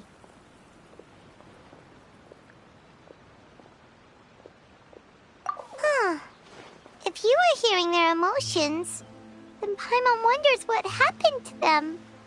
Rather than worrying about them, we should worry about my brother first. Don't let that calm look of his fool you. He tends to get pretty nervous just before a performance. So chatting with Linny might help him relax a little before he goes on stage. Oh, right. That makes sense. Let's go in and see Linny.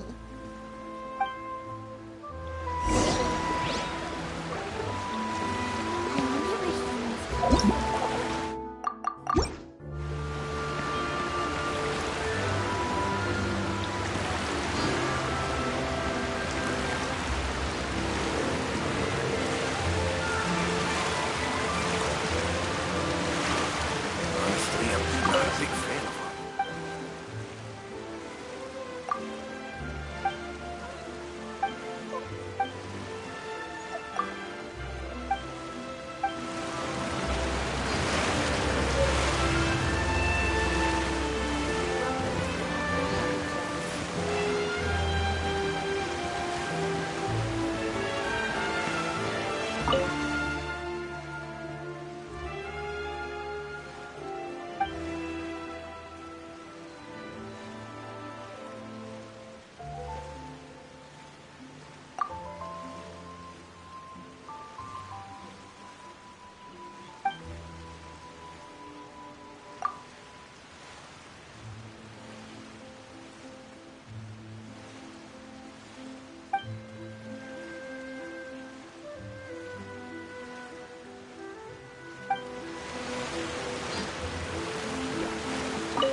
Traveler and Paimon, good to see you.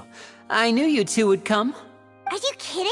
We wouldn't miss it for the world. We've been looking forward to it. I can tell, judging by how early you've arrived. But you're actually right on time. The audience still hasn't started entering the venue yet, which means now is the perfect chance for us to take you to the best seats in the house. Wait just a moment, I'll fetch the tickets.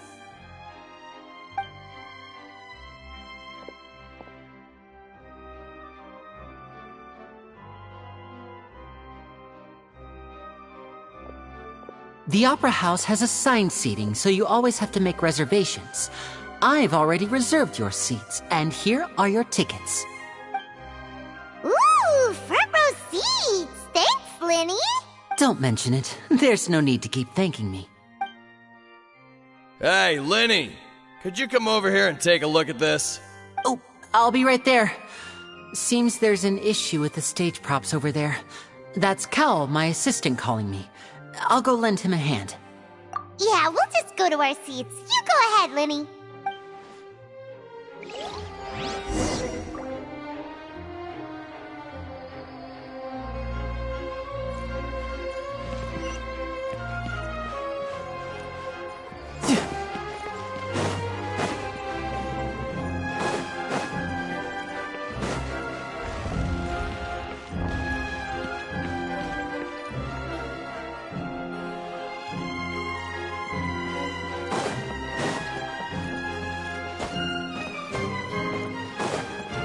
No time to lose.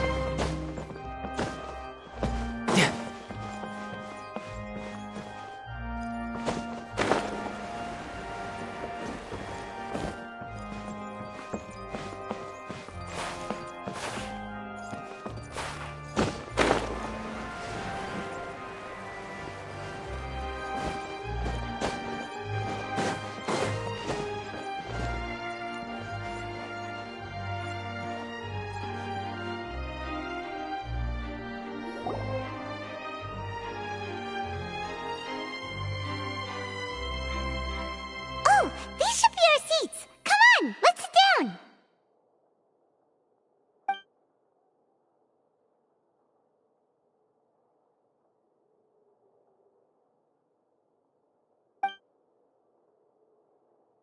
Uh...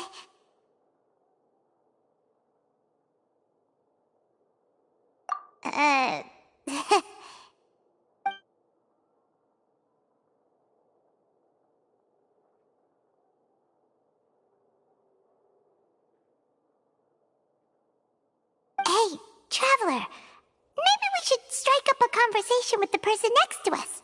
Since we're sitting together and the rest of the place is practically empty still, it's kinda awkward if we don't say anything. Oh, you little... Of course you put this on Paimon! Excuse me, I did not realize you felt awkward. I am terribly sorry. I would be perfectly happy to chat with you if that is what you would like. Oh, so you heard all of that, did ya? Boy, you sure have good ears. Paimon thought she was keeping her voice down. Wait, that's not it, Paimon's... Sorry, Paimon's the one who was being rude, talking under her breath like that. So, let's talk, but, what should we talk about? Oh, Paimon's got it. You're also here early and sitting in the front. Are you a friend of Linny's too? A friend, you say? Well, if Mr. Linny would like to be my friend, I would be more than happy to reciprocate. Oh, so you're not friends with Linny then? Oh, this is getting more awkward by the second. Paimon nearly forgot to make her introduction. Nice to meet you. Paimon is Paimon, and this is the Traveler. We just arrived in Fontaine. It is an honor to meet you two. I have heard of your deeds across Tevat. And as required by proper etiquette, I will also introduce myself. I am... Oh, Monsieur Nervillet. What an honor it is to have you here to see my show. Ah, Mr. Linny. I should say it is in fact an honor for me to see your performance in person. Wait, Nervillet? Could he be... I saw you all chatting just now, but it seems you still don't know who Monsieur Nervillet is. Allow me to introduce you to Fontaine's Chief Justice. That seat is always reserved for him. It wouldn't be too much to say that he's the symbol of justice and honesty here in Fontaine. Whoa! Sorry for being so rude just now. Paimon had no idea you were such an important person. No offense taken. Being Chief Justice is merely what I do for work. Nearly every person has their usual reserved seat, so I'm not so special, really. And by the way, I should probably let you know, even though I would prefer not to. There's someone sitting up there in the VIP seats that has been striking a pose for quite a while now. I believe she is trying to give you a most elegant and impressive first impression. So I think you should take notice of her sooner rather than later. Otherwise she may become flustered.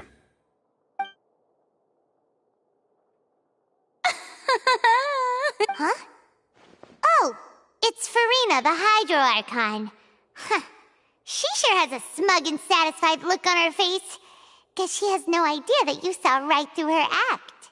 Very good. That is for the best. No need to pay her any more attention. We may now enjoy the show. Huh? So is this what things are like between the Chief Justice and the Hydro Archon? All right, please wait just a moment longer. I've pretty much finished my preparations, and the performance will start as soon as the audience has made their way to their seats. Yay! The show's finally about to start! Paimon can hardly wait! Paimon's never seen a real live magic show before!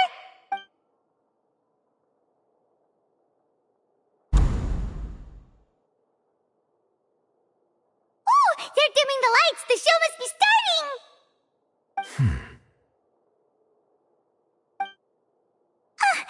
Sorry. Paimon will try to stay quiet.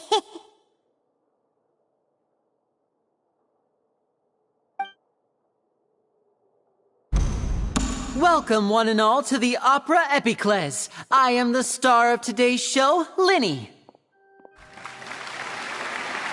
And over here is my sister, Lynette, who will be working as my wonderful assistant.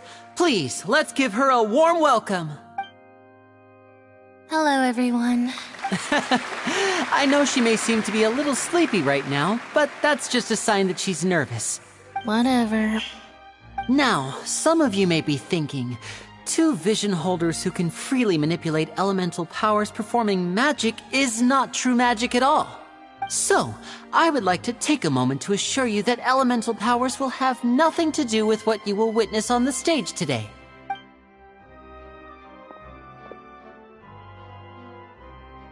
Both Lynette and myself have removed our visions for the show. That way, even the gods won't be able to help us. Oh, good point.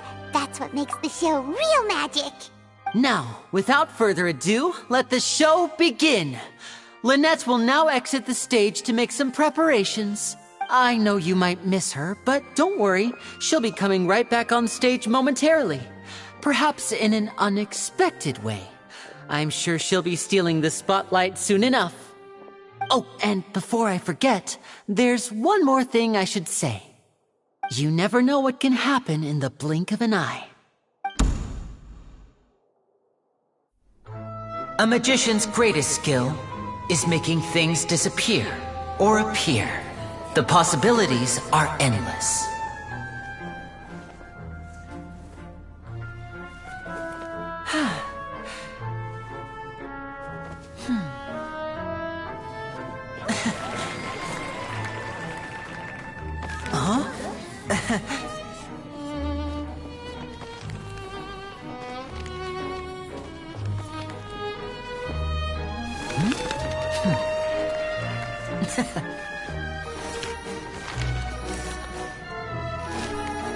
But this isn't what you came for. These little tricks, you've seen them all before. So it's time for something truly extraordinary, don't you think? This one's a little tricky.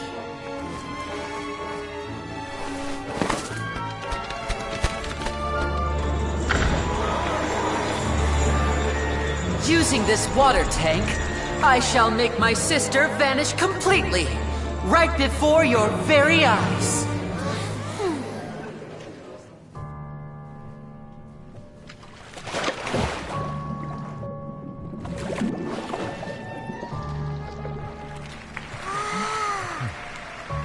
It's actually quite simple.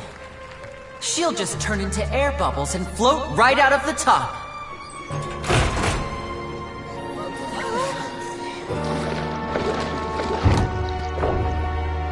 Oh no! I told them to check all the props carefully. With the lid on, even air can't escape. An amateur magician would be getting very nervous right around now. Luckily, it's me on stage, so let me show you what a true virtuoso can do.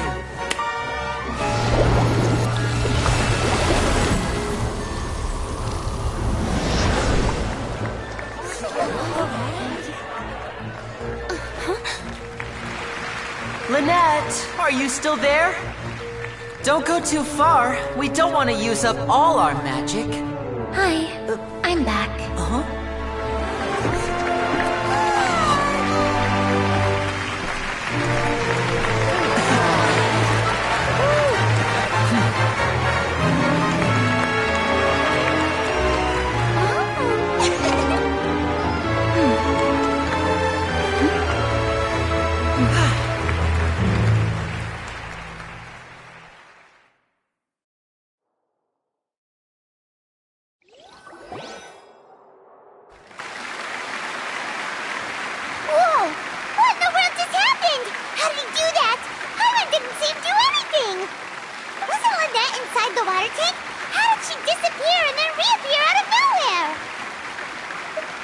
If we could see easily through his tricks, then that would mean that his skills are still lacking. To appreciate magic, you should focus on the show happening on stage, rather than getting caught up in trying to see that which has been intentionally hidden. Guess you're right. Paimon couldn't believe her eyes when Lynette reappeared. Amazing! Thank you everyone. I'm glad you enjoyed that performance. But our magical journey has only just begun. I've prepared even more astonishing surprises for everyone here. The magic of transformation and disappearance can go far beyond what you've just seen. I'm sure many of you are thinking that escaping the water tank was impressive enough. But Lynette is still my assistant after all. In which case, I have ample time to make all necessary preparations. So, for my next trick, I will require the participation of one lucky audience member. Please, if my assistants could bring out the magical boxes now. There are 2 boxes and only 2 boxes. One is here and one is there in the aisle among the audience. I'm sure many of our clever audience members have already guessed our next magic trick. A swap. I will each enter a magic box. After 1 minute, we will each emerge from the opposite box. Now please, everyone pay very close attention to the box you see here. Don't give me any chance to make a move. Wow! How's he gonna do this?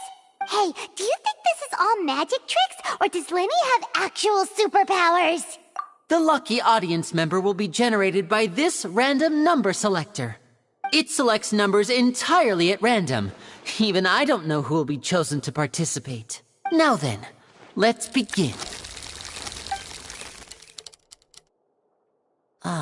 Let me see. Oh, row 7, seat 3. Congratulations!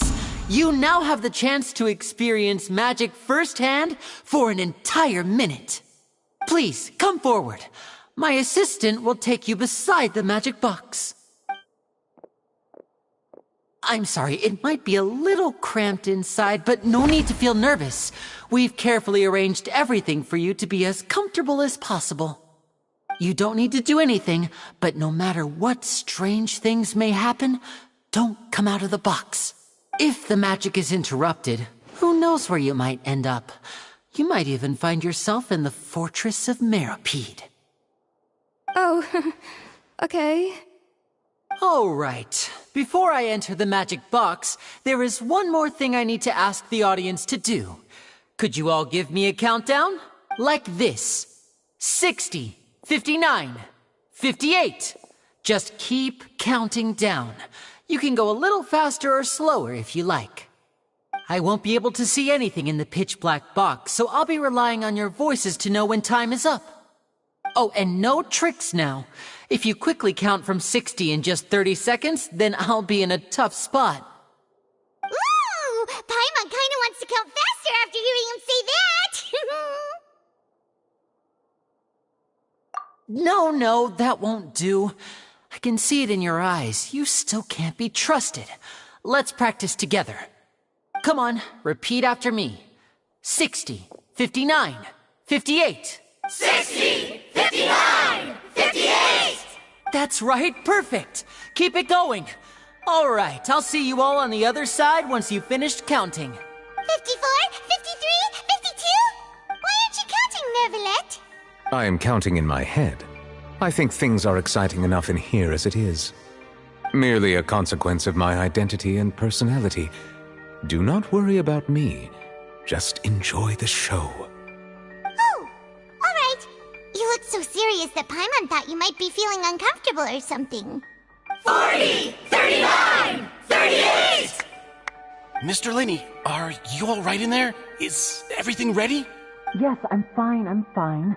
I'm just double-checking the direction of the magic. It would be a disaster if we get sent to the wrong places. For example, midair right above the audience. Even though he's saying that, Lenny doesn't seem nervous at all.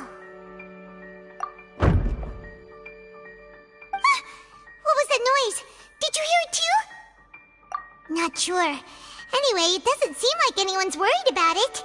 25, 24, 23! What's wrong, Mr. Linney? I can still hear you moving in there. I seem to have accidentally knocked over a decoration. I'm trying to fix it, but it's pitch black in here. I can't tell left from right. Never mind the decorations. There's no time for that. The show is what's important.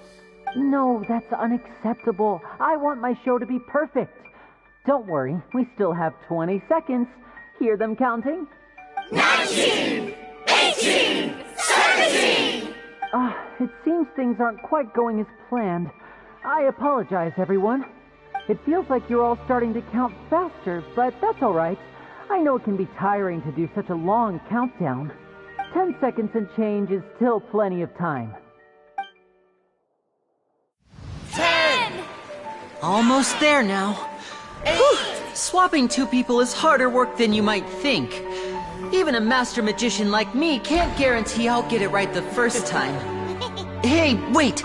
Is this the back one? I can't tell. They both look the same inside. Huh? Nope, that's not it. I'll try again. 7! Hey, slow down! Honestly! 5! 4! 3! Whoops! That doesn't count! 0!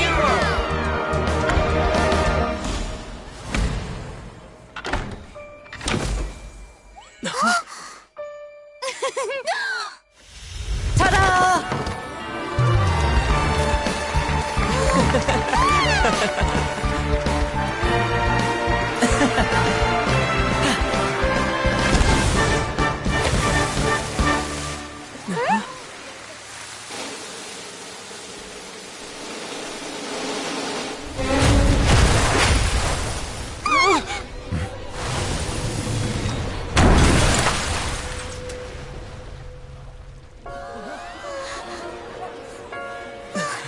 What happened?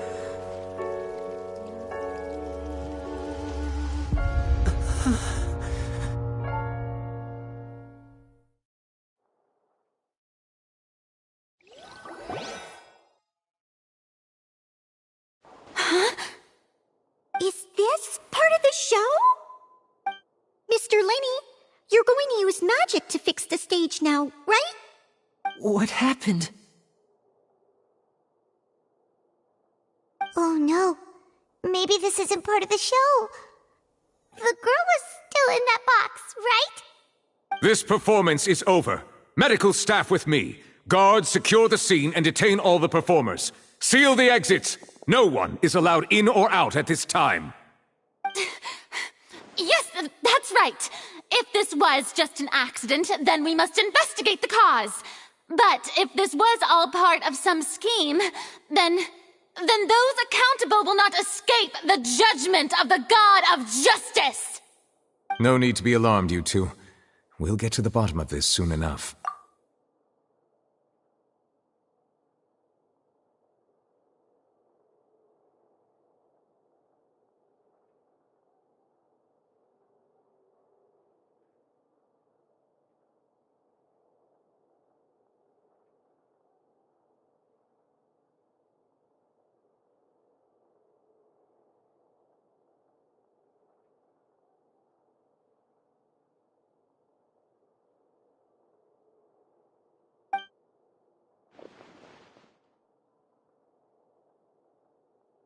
Unfortunately, the person who is in the magic box has been pronounced dead. His name was Cowell, one of the assistants in Linny's magic troupe. Apparently, the fireworks on stage ignited the ropes that were suspending the water tank, which then caused the tank to fall onto the stage. As of now, we are still not sure why we found Cowell in the box, rather than the guest from the audience.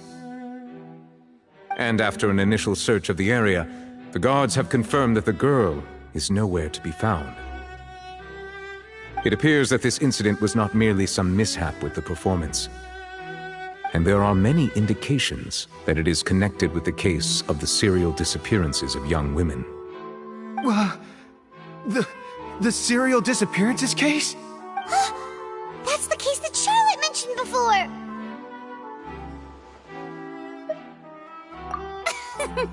I know the truth. I can see through the whole thing. Really, using such a shallow and obvious mystery as his finale. Did he really underestimate us that badly?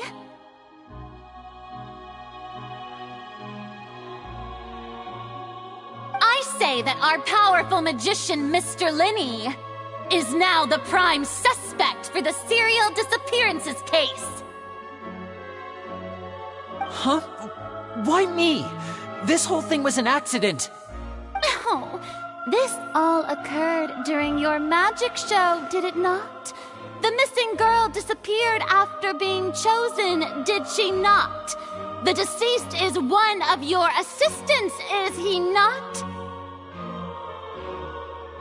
Now that I think about it, that whole speech about magicians making things disappear was nothing more than a provocation, a bald-faced challenge. That can't be right. How can Lenny do this? He was in the box on the stage the entire time. We could even hear his voice. Besides, before the show, he told us that he would like to catch the criminal behind the disappearances. He couldn't possibly mean catching himself.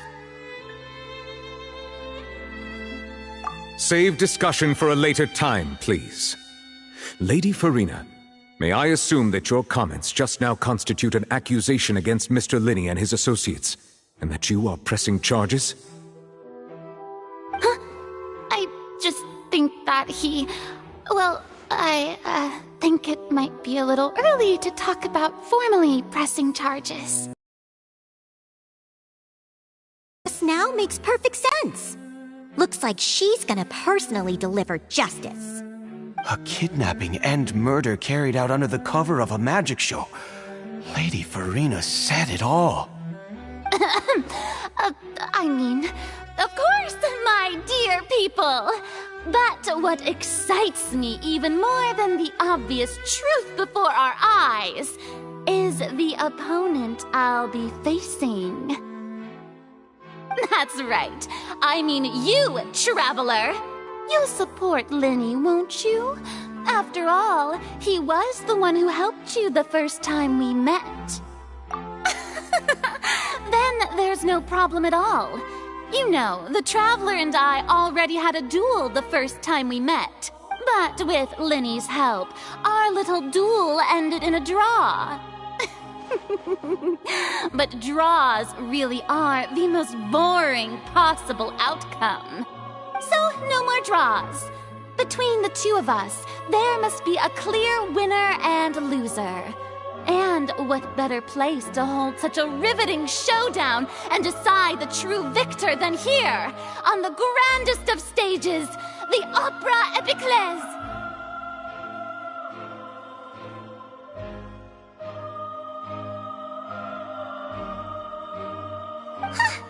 It wasn't a draw. She obviously lost last time. I understand. Charges have now been pressed, and as such, a trial is in order. Well, Traveler, seems Lady Farina has set you in her sights. But putting her dramatic rhetoric aside for a moment, I would like to ask you, are you willing to act as Mr. Linney's attorney and defend him in this case? Very well. The trial will be held a day from now in the Opera House. Both sides may investigate the scene to build their cases and search for the truth. Linney and his troupe are all potential suspects and shall remain within the Opera House. The audience may begin to leave in an orderly fashion once they have been cleared by the guards. A day isn't that long. Let's see what kind of case this big-shot Outlander can build in such a short amount of time. I'm really quite looking forward to hearing it.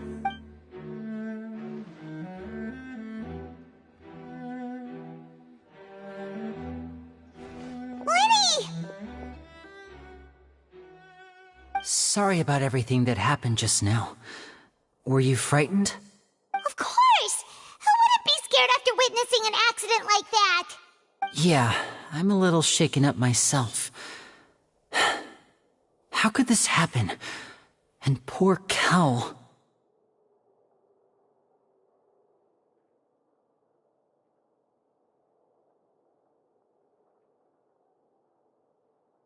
I know you already claimed that you would defend me, but now it's just us talking. Tell me, do you think I could possibly be the murderer? Good to hear. Thank you so much for trusting me.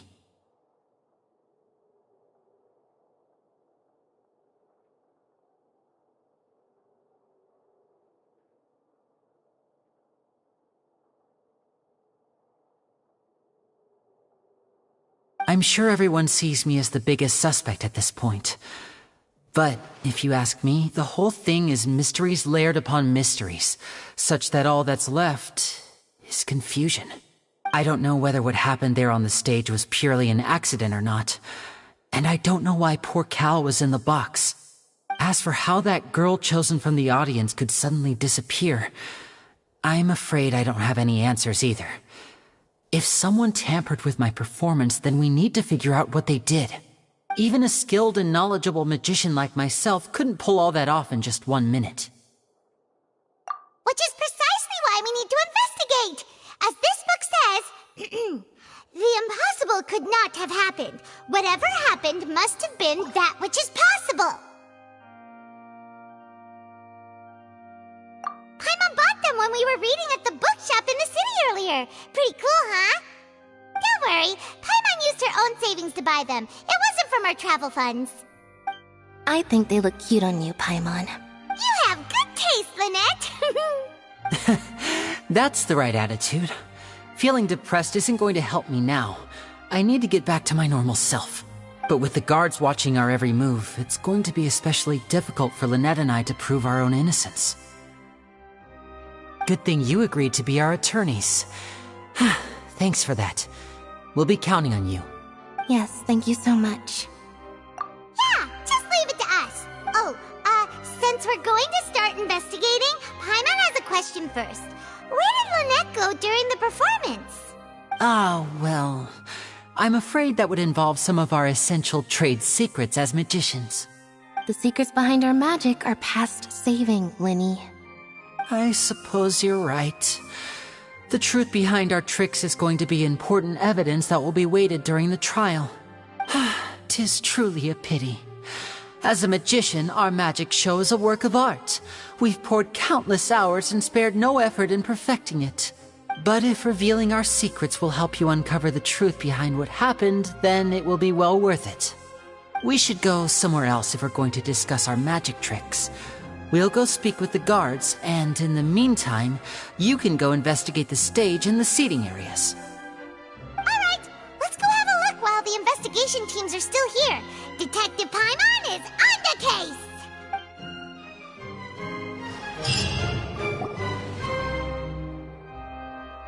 Hello, officer.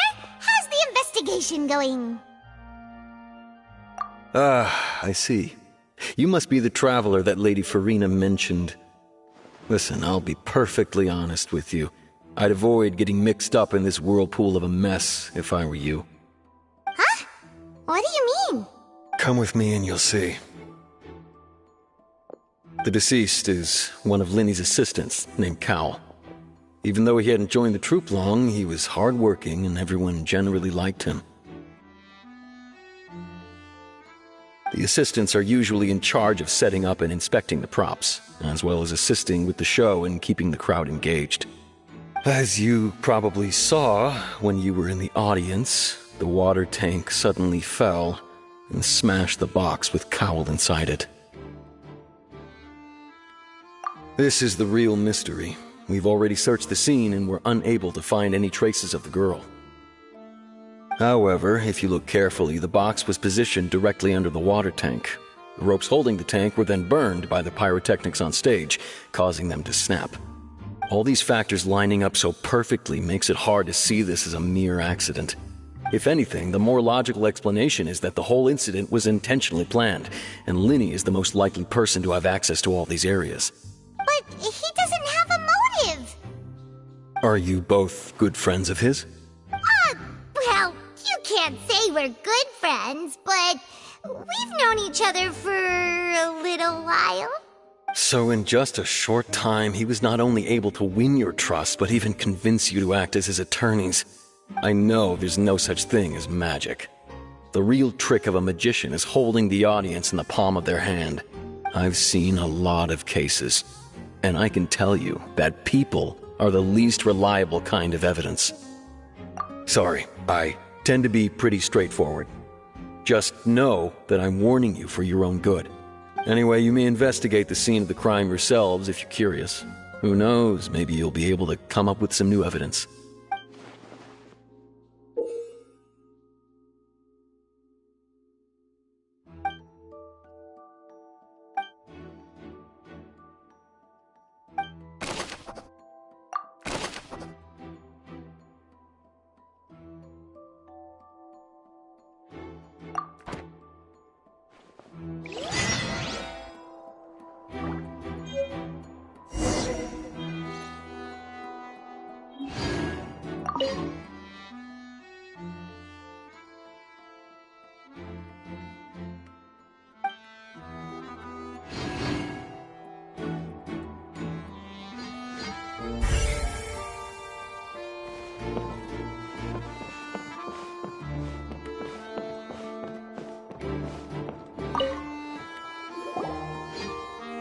The investigation team has some new findings. Turns out there's an issue with the random number selector after all. See, I told you. What if the machine picked some big guy's seat?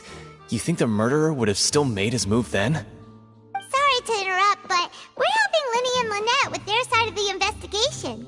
What were you saying about the number selector? There's something wrong with it? You're trying to help them? That'll be a tall order. Linny used the machine to pick a random member of the audience during his performance, right? The lucky girl that later disappeared. Well, we thought there might be a serious problem with the machine, so we had it taken away for further inspection. It turns out that the seat number it picked wasn't random at all. The machine picks that same number every time. I'm sure you already know that you have to make a reservation in advance to get a seat, regardless of whether it's a trial or some performance. In other words, Linny knew who would be sitting where from the very beginning. That much checks out. Linny reserved our seats for us, too. Bet you see why I was saying it'd be tough to make a case for Linny. Even though it's bad for Linny's case, Paimon had better write it down.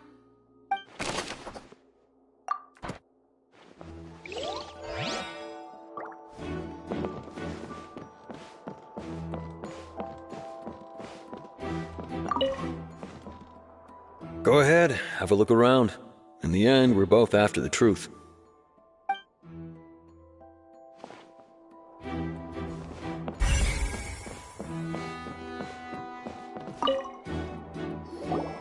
Hello there. What are you investigating? Oh, this location has also been cordoned off because the Magic Troop members are currently considered prime suspects. The investigation team is still collecting evidence. The seats were all booked in advance, so we were able to deduce the missing woman's identity by checking the guest list. Sure, it's not like this is confidential information. We will publish it later anyway when we petition the public to help us find the missing person. Her name is Halsey. She's a painter from Fontaine who's made a bit of a name for herself. Apparently, she wasn't a regular at the Opera House, but she'd been feeling some pressure with her work lately, which made her decide to come see the magic show. The Magic Troop members all claim not to know her. We have looked into her social connections. It seems that she has no personal grievances or conflicts of interest with the suspects. Simply put, she wasn't related to the Magic Troop at all, which matches the features of the previous serial disappearances. Were the victims of previous cases also chosen at random? That's how it seems to us, in any case. Apart from the fact that they were all young women of around the same age range, there really weren't any other connections between them.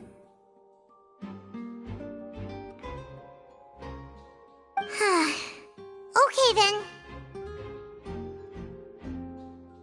No need to be so formal. If you do happen to see the missing girl, please be sure to contact us. It is of utmost importance that we get to the bottom of these disappearances.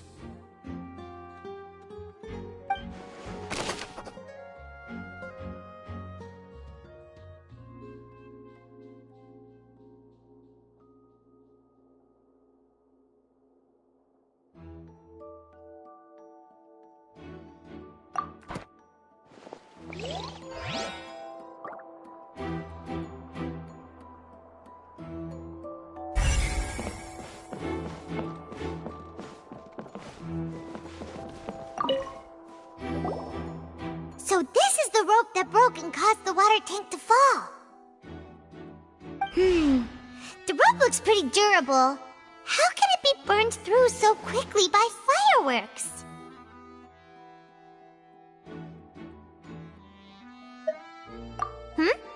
Why are you suddenly so serious, Traveler?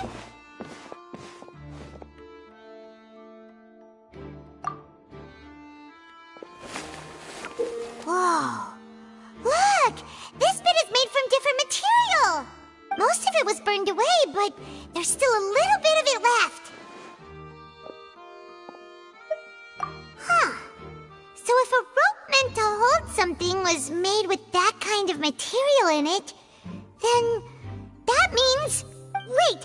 Why don't you write all this down? Let's take notes!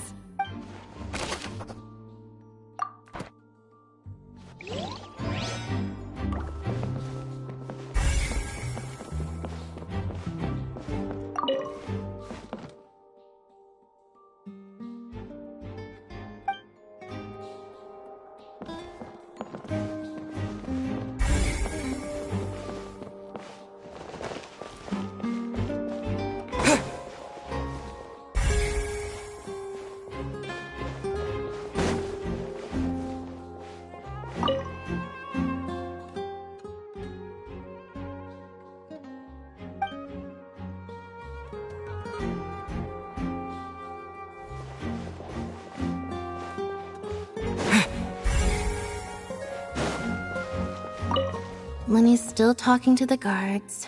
It seems he'll have a lot of explaining to do. I think someone will be assigned to monitor us later, but that's alright.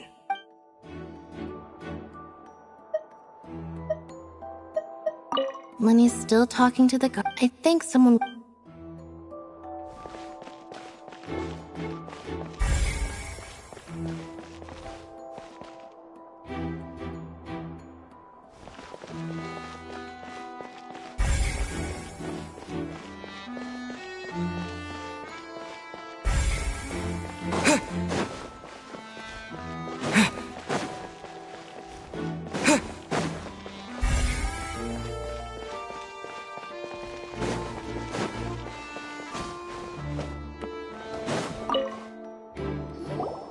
I see that you're investigating the area. Well, it just so happens that I'm interested too. If you find any new and interesting leads, be sure to share them with me, alright? We don't have too many thoughts yet.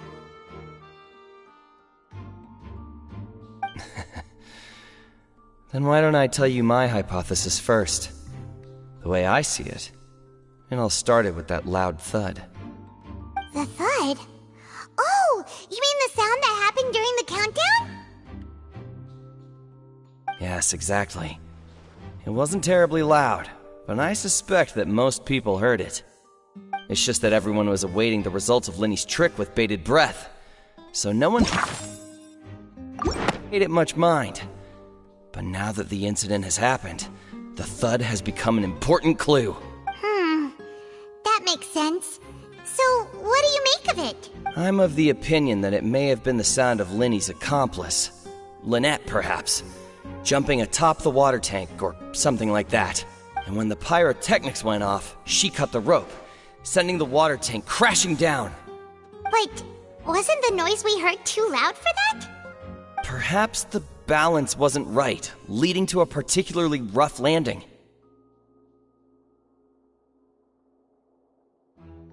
Oh, that's true.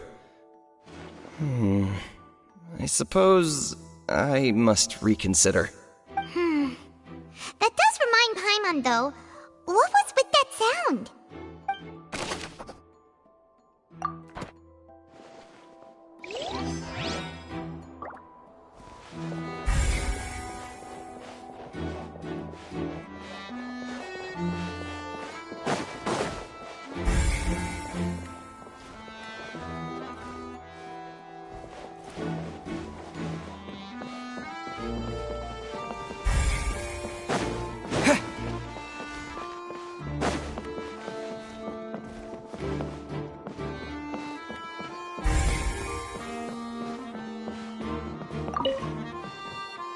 Go ahead, have a look around.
Hey, you! Yes, both of you! Over here! I've been keeping an eye on you for a while now. Huh? You mean us? That's right. If I'm not mistaken, you're also among those who wish to cut down the thorns and pursue the truth. No? And by the looks of it, you're not from Fontaine. Well, you're right on the more about that one, but who are you? Have you never heard of the Spina di Rosula? From mediating disputes and providing protection to solving conundrums, you name it. Spina di Rosula does it. And I, Navia, have the honor of being its renowned president. Though those who play by our rules call me boss. I'm Silver, her attendant. Pleased to meet you. And I'm Melus. Demoiselle's various daily needs and affairs are under my purview. Huh? Boss? Demoiselle? What gives with the names? Well, I am the second generation president. Malus and the others are still used to my previous title. My apologies, Demoiselle. Should you prefer, boss, I will endeavor to use that instead. No need. You don't have to call me boss. Just Navia is fine. Okay, if you say so. Not that we're members of Spina di Rosula anyway. All merely trifling details. Never mind. Now, back to the situation at hand.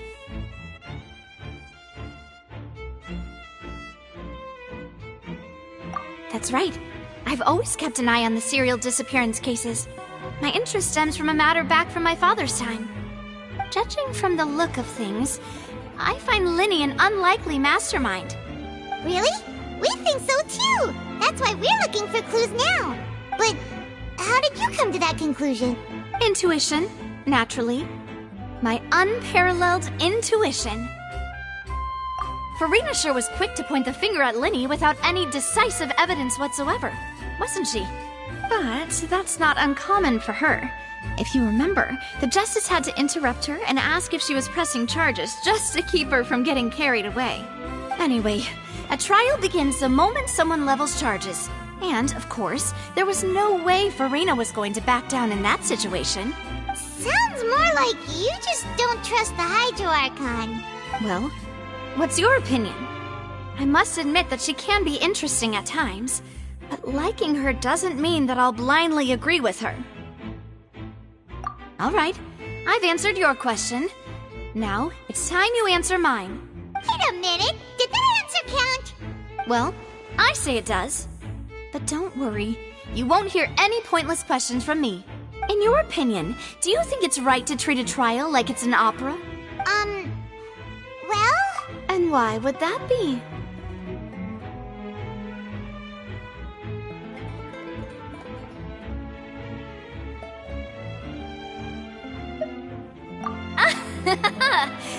See, Silver and Malus? I told you they'd be different. Most astute of you, Demoiselle. I, too, think that the Traveler's response was most excellent.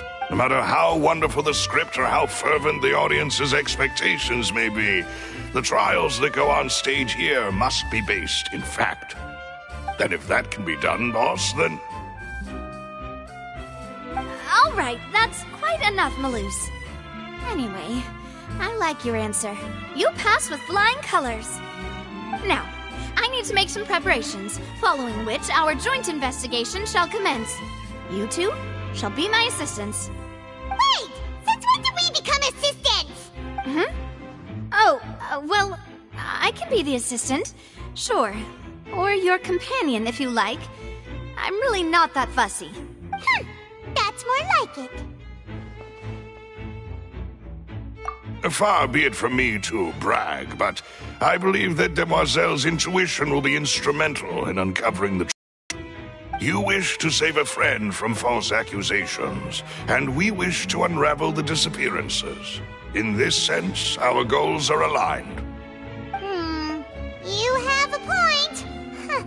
You're quite the talker, aren't you, mister? And what about you over there? What do you think? You seem like you've got something on your mind. I have nothing to add. Oh, alrighty then. We'll be making some preparations first. Just be sure to let us know if they start revealing Linny's tricks. Thanks!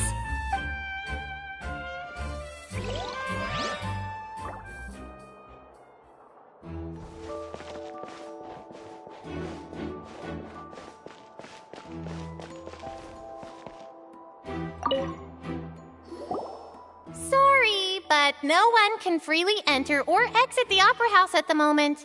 If you wish to leave, you must register your identity with us first. leaving. We're representing Linny and Lynette as attorneys, so we're investigating the case. Were you always guarding this entrance? Yes. After the Chief Justice gave the order, everyone coming in or out must undergo a strict inspection. So, the missing girl couldn't have left from here. At least, not from that point on. I doubt there was much opportunity then, either. How can you be so sure, Well, because I was in charge of security near the entrance at that time. I couldn't see Linny's performance from here, which was quite a shame. Just my luck. But still, I did not abandon my post, and I stayed put no matter how loud the applause was. If someone had so much as even approached the door, I would have noticed it, let alone if they had tried to leave. We Melazines are good at that sort of thing, you know. So, it's safe to say the girl couldn't have left through here. Alright, thank you for your help. This'll be useful info.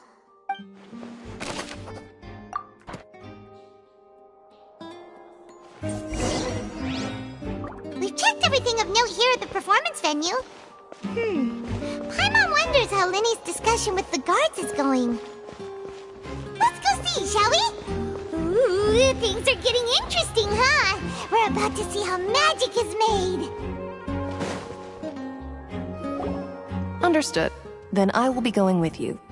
Just so you're aware, I will be monitoring your actions and making notes as necessary. Very good. Thanks for being so agreeable. I'd pull a rose out of my hat as a gift for you if I could. You may spare the pleasantries. I'm just doing my job. You've arrived. Who's this? Me? I'm Spina di Rosula's guardian angel. If you've got a problem, I've got the firepower. Sorry, I got a little carried away there. Call me Navia. I'm a partner of theirs, and will be helping investigate this whole situation. And these are my companions. Would you mind if they join as well? Fine by me. Oh, new helpers? I would be most grateful. Well, let's just say we're tagging along. It's not every day you get to see the secrets behind magic performed on such a large scale. I appreciate your kind interest. Come with me. We'll be heading below stage. Huh? Below stage? Yes, a world of secrets is hidden beneath this magic box, prepared specifically for this switcheroo trick. But before I reveal everything, you should have a look first. Notice anything strange here?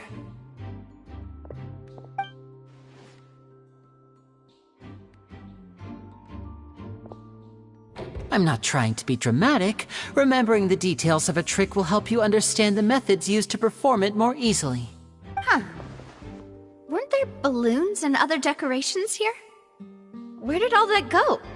Ah, good eye. That said, you're still far from discovering the answer.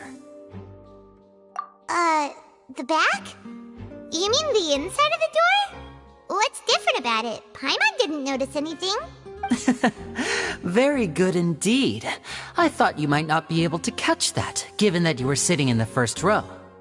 The back of this door was patterned. Those patterns are now gone, replaced by a smooth wooden board. So, if you put 2 and 2 together, what do you get? Exactly. All right, let's go. I'll tell you how it works as we head down.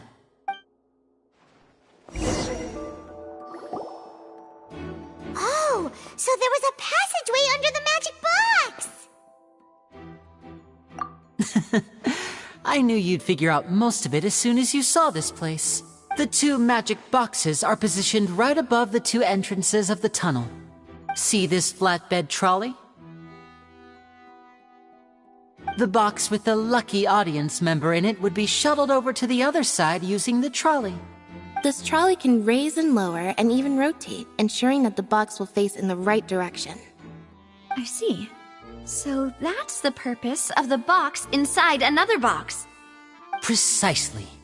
The inner box would descend after the audience member was put inside and be moved along the trolley, all while the outer box would remain on stage as if nothing had ever changed. So that's how you did it! Once the box was lowered, the trolley would store some energy through this device here, with which it would complete the rest of the steps. The audience member would only be able to feel some slight movements in the dark, and by the time she walked out, she would already be back on stage. Right! You were talking that whole time, and you even came out for a moment near the end! Ah, yes. A phonograph operated by Lynette was used to achieve that effect. My assistant and I had already scripted our conversation beforehand. When the countdown began, I had already gone to the opposite box via a tunnel using that ladder. And what about Lynette? Where was she? I was in the mezzanine space in the back of the box. Oh, interesting! That's how we were able to coordinate Linny's lines with the assistant. And, by the way, I was the one who walked out of the box at the end. I mean, we are twins. All it takes is a change of clothes and no one can tell who's who. And that's my favorite part of this trick. Only Lynette and I can perform it. So that's how it all worked! Wow, every detail you revealed was more amazing than the last! Lynette would briefly walk out of the box and then go back in, jumping into the tunnel and escaping before the box on the trolley could finish ascending. And then I walk out of the other box in the audience area, and the trick would be complete. The operative word here being would. But as you saw, Cal was in the box, not our audience member. She, on the other hand, mysteriously vanished. We really don't know how that happened. If not for that interlude, this would have been an astonishing trick. I probably never would have figured out how you pulled it off. And yet, to think that someone was able to use this magic trick to commit a crime. Could we have a look around? I think we can come up with some more leads. This is the scene of the crime, so Linny and Lynette are not permitted to stay here. I'll escort them back up. Yes, of course. No need to be so strict now. I won't disappear into thin air, you know. Thanks, everyone. We're counting on you.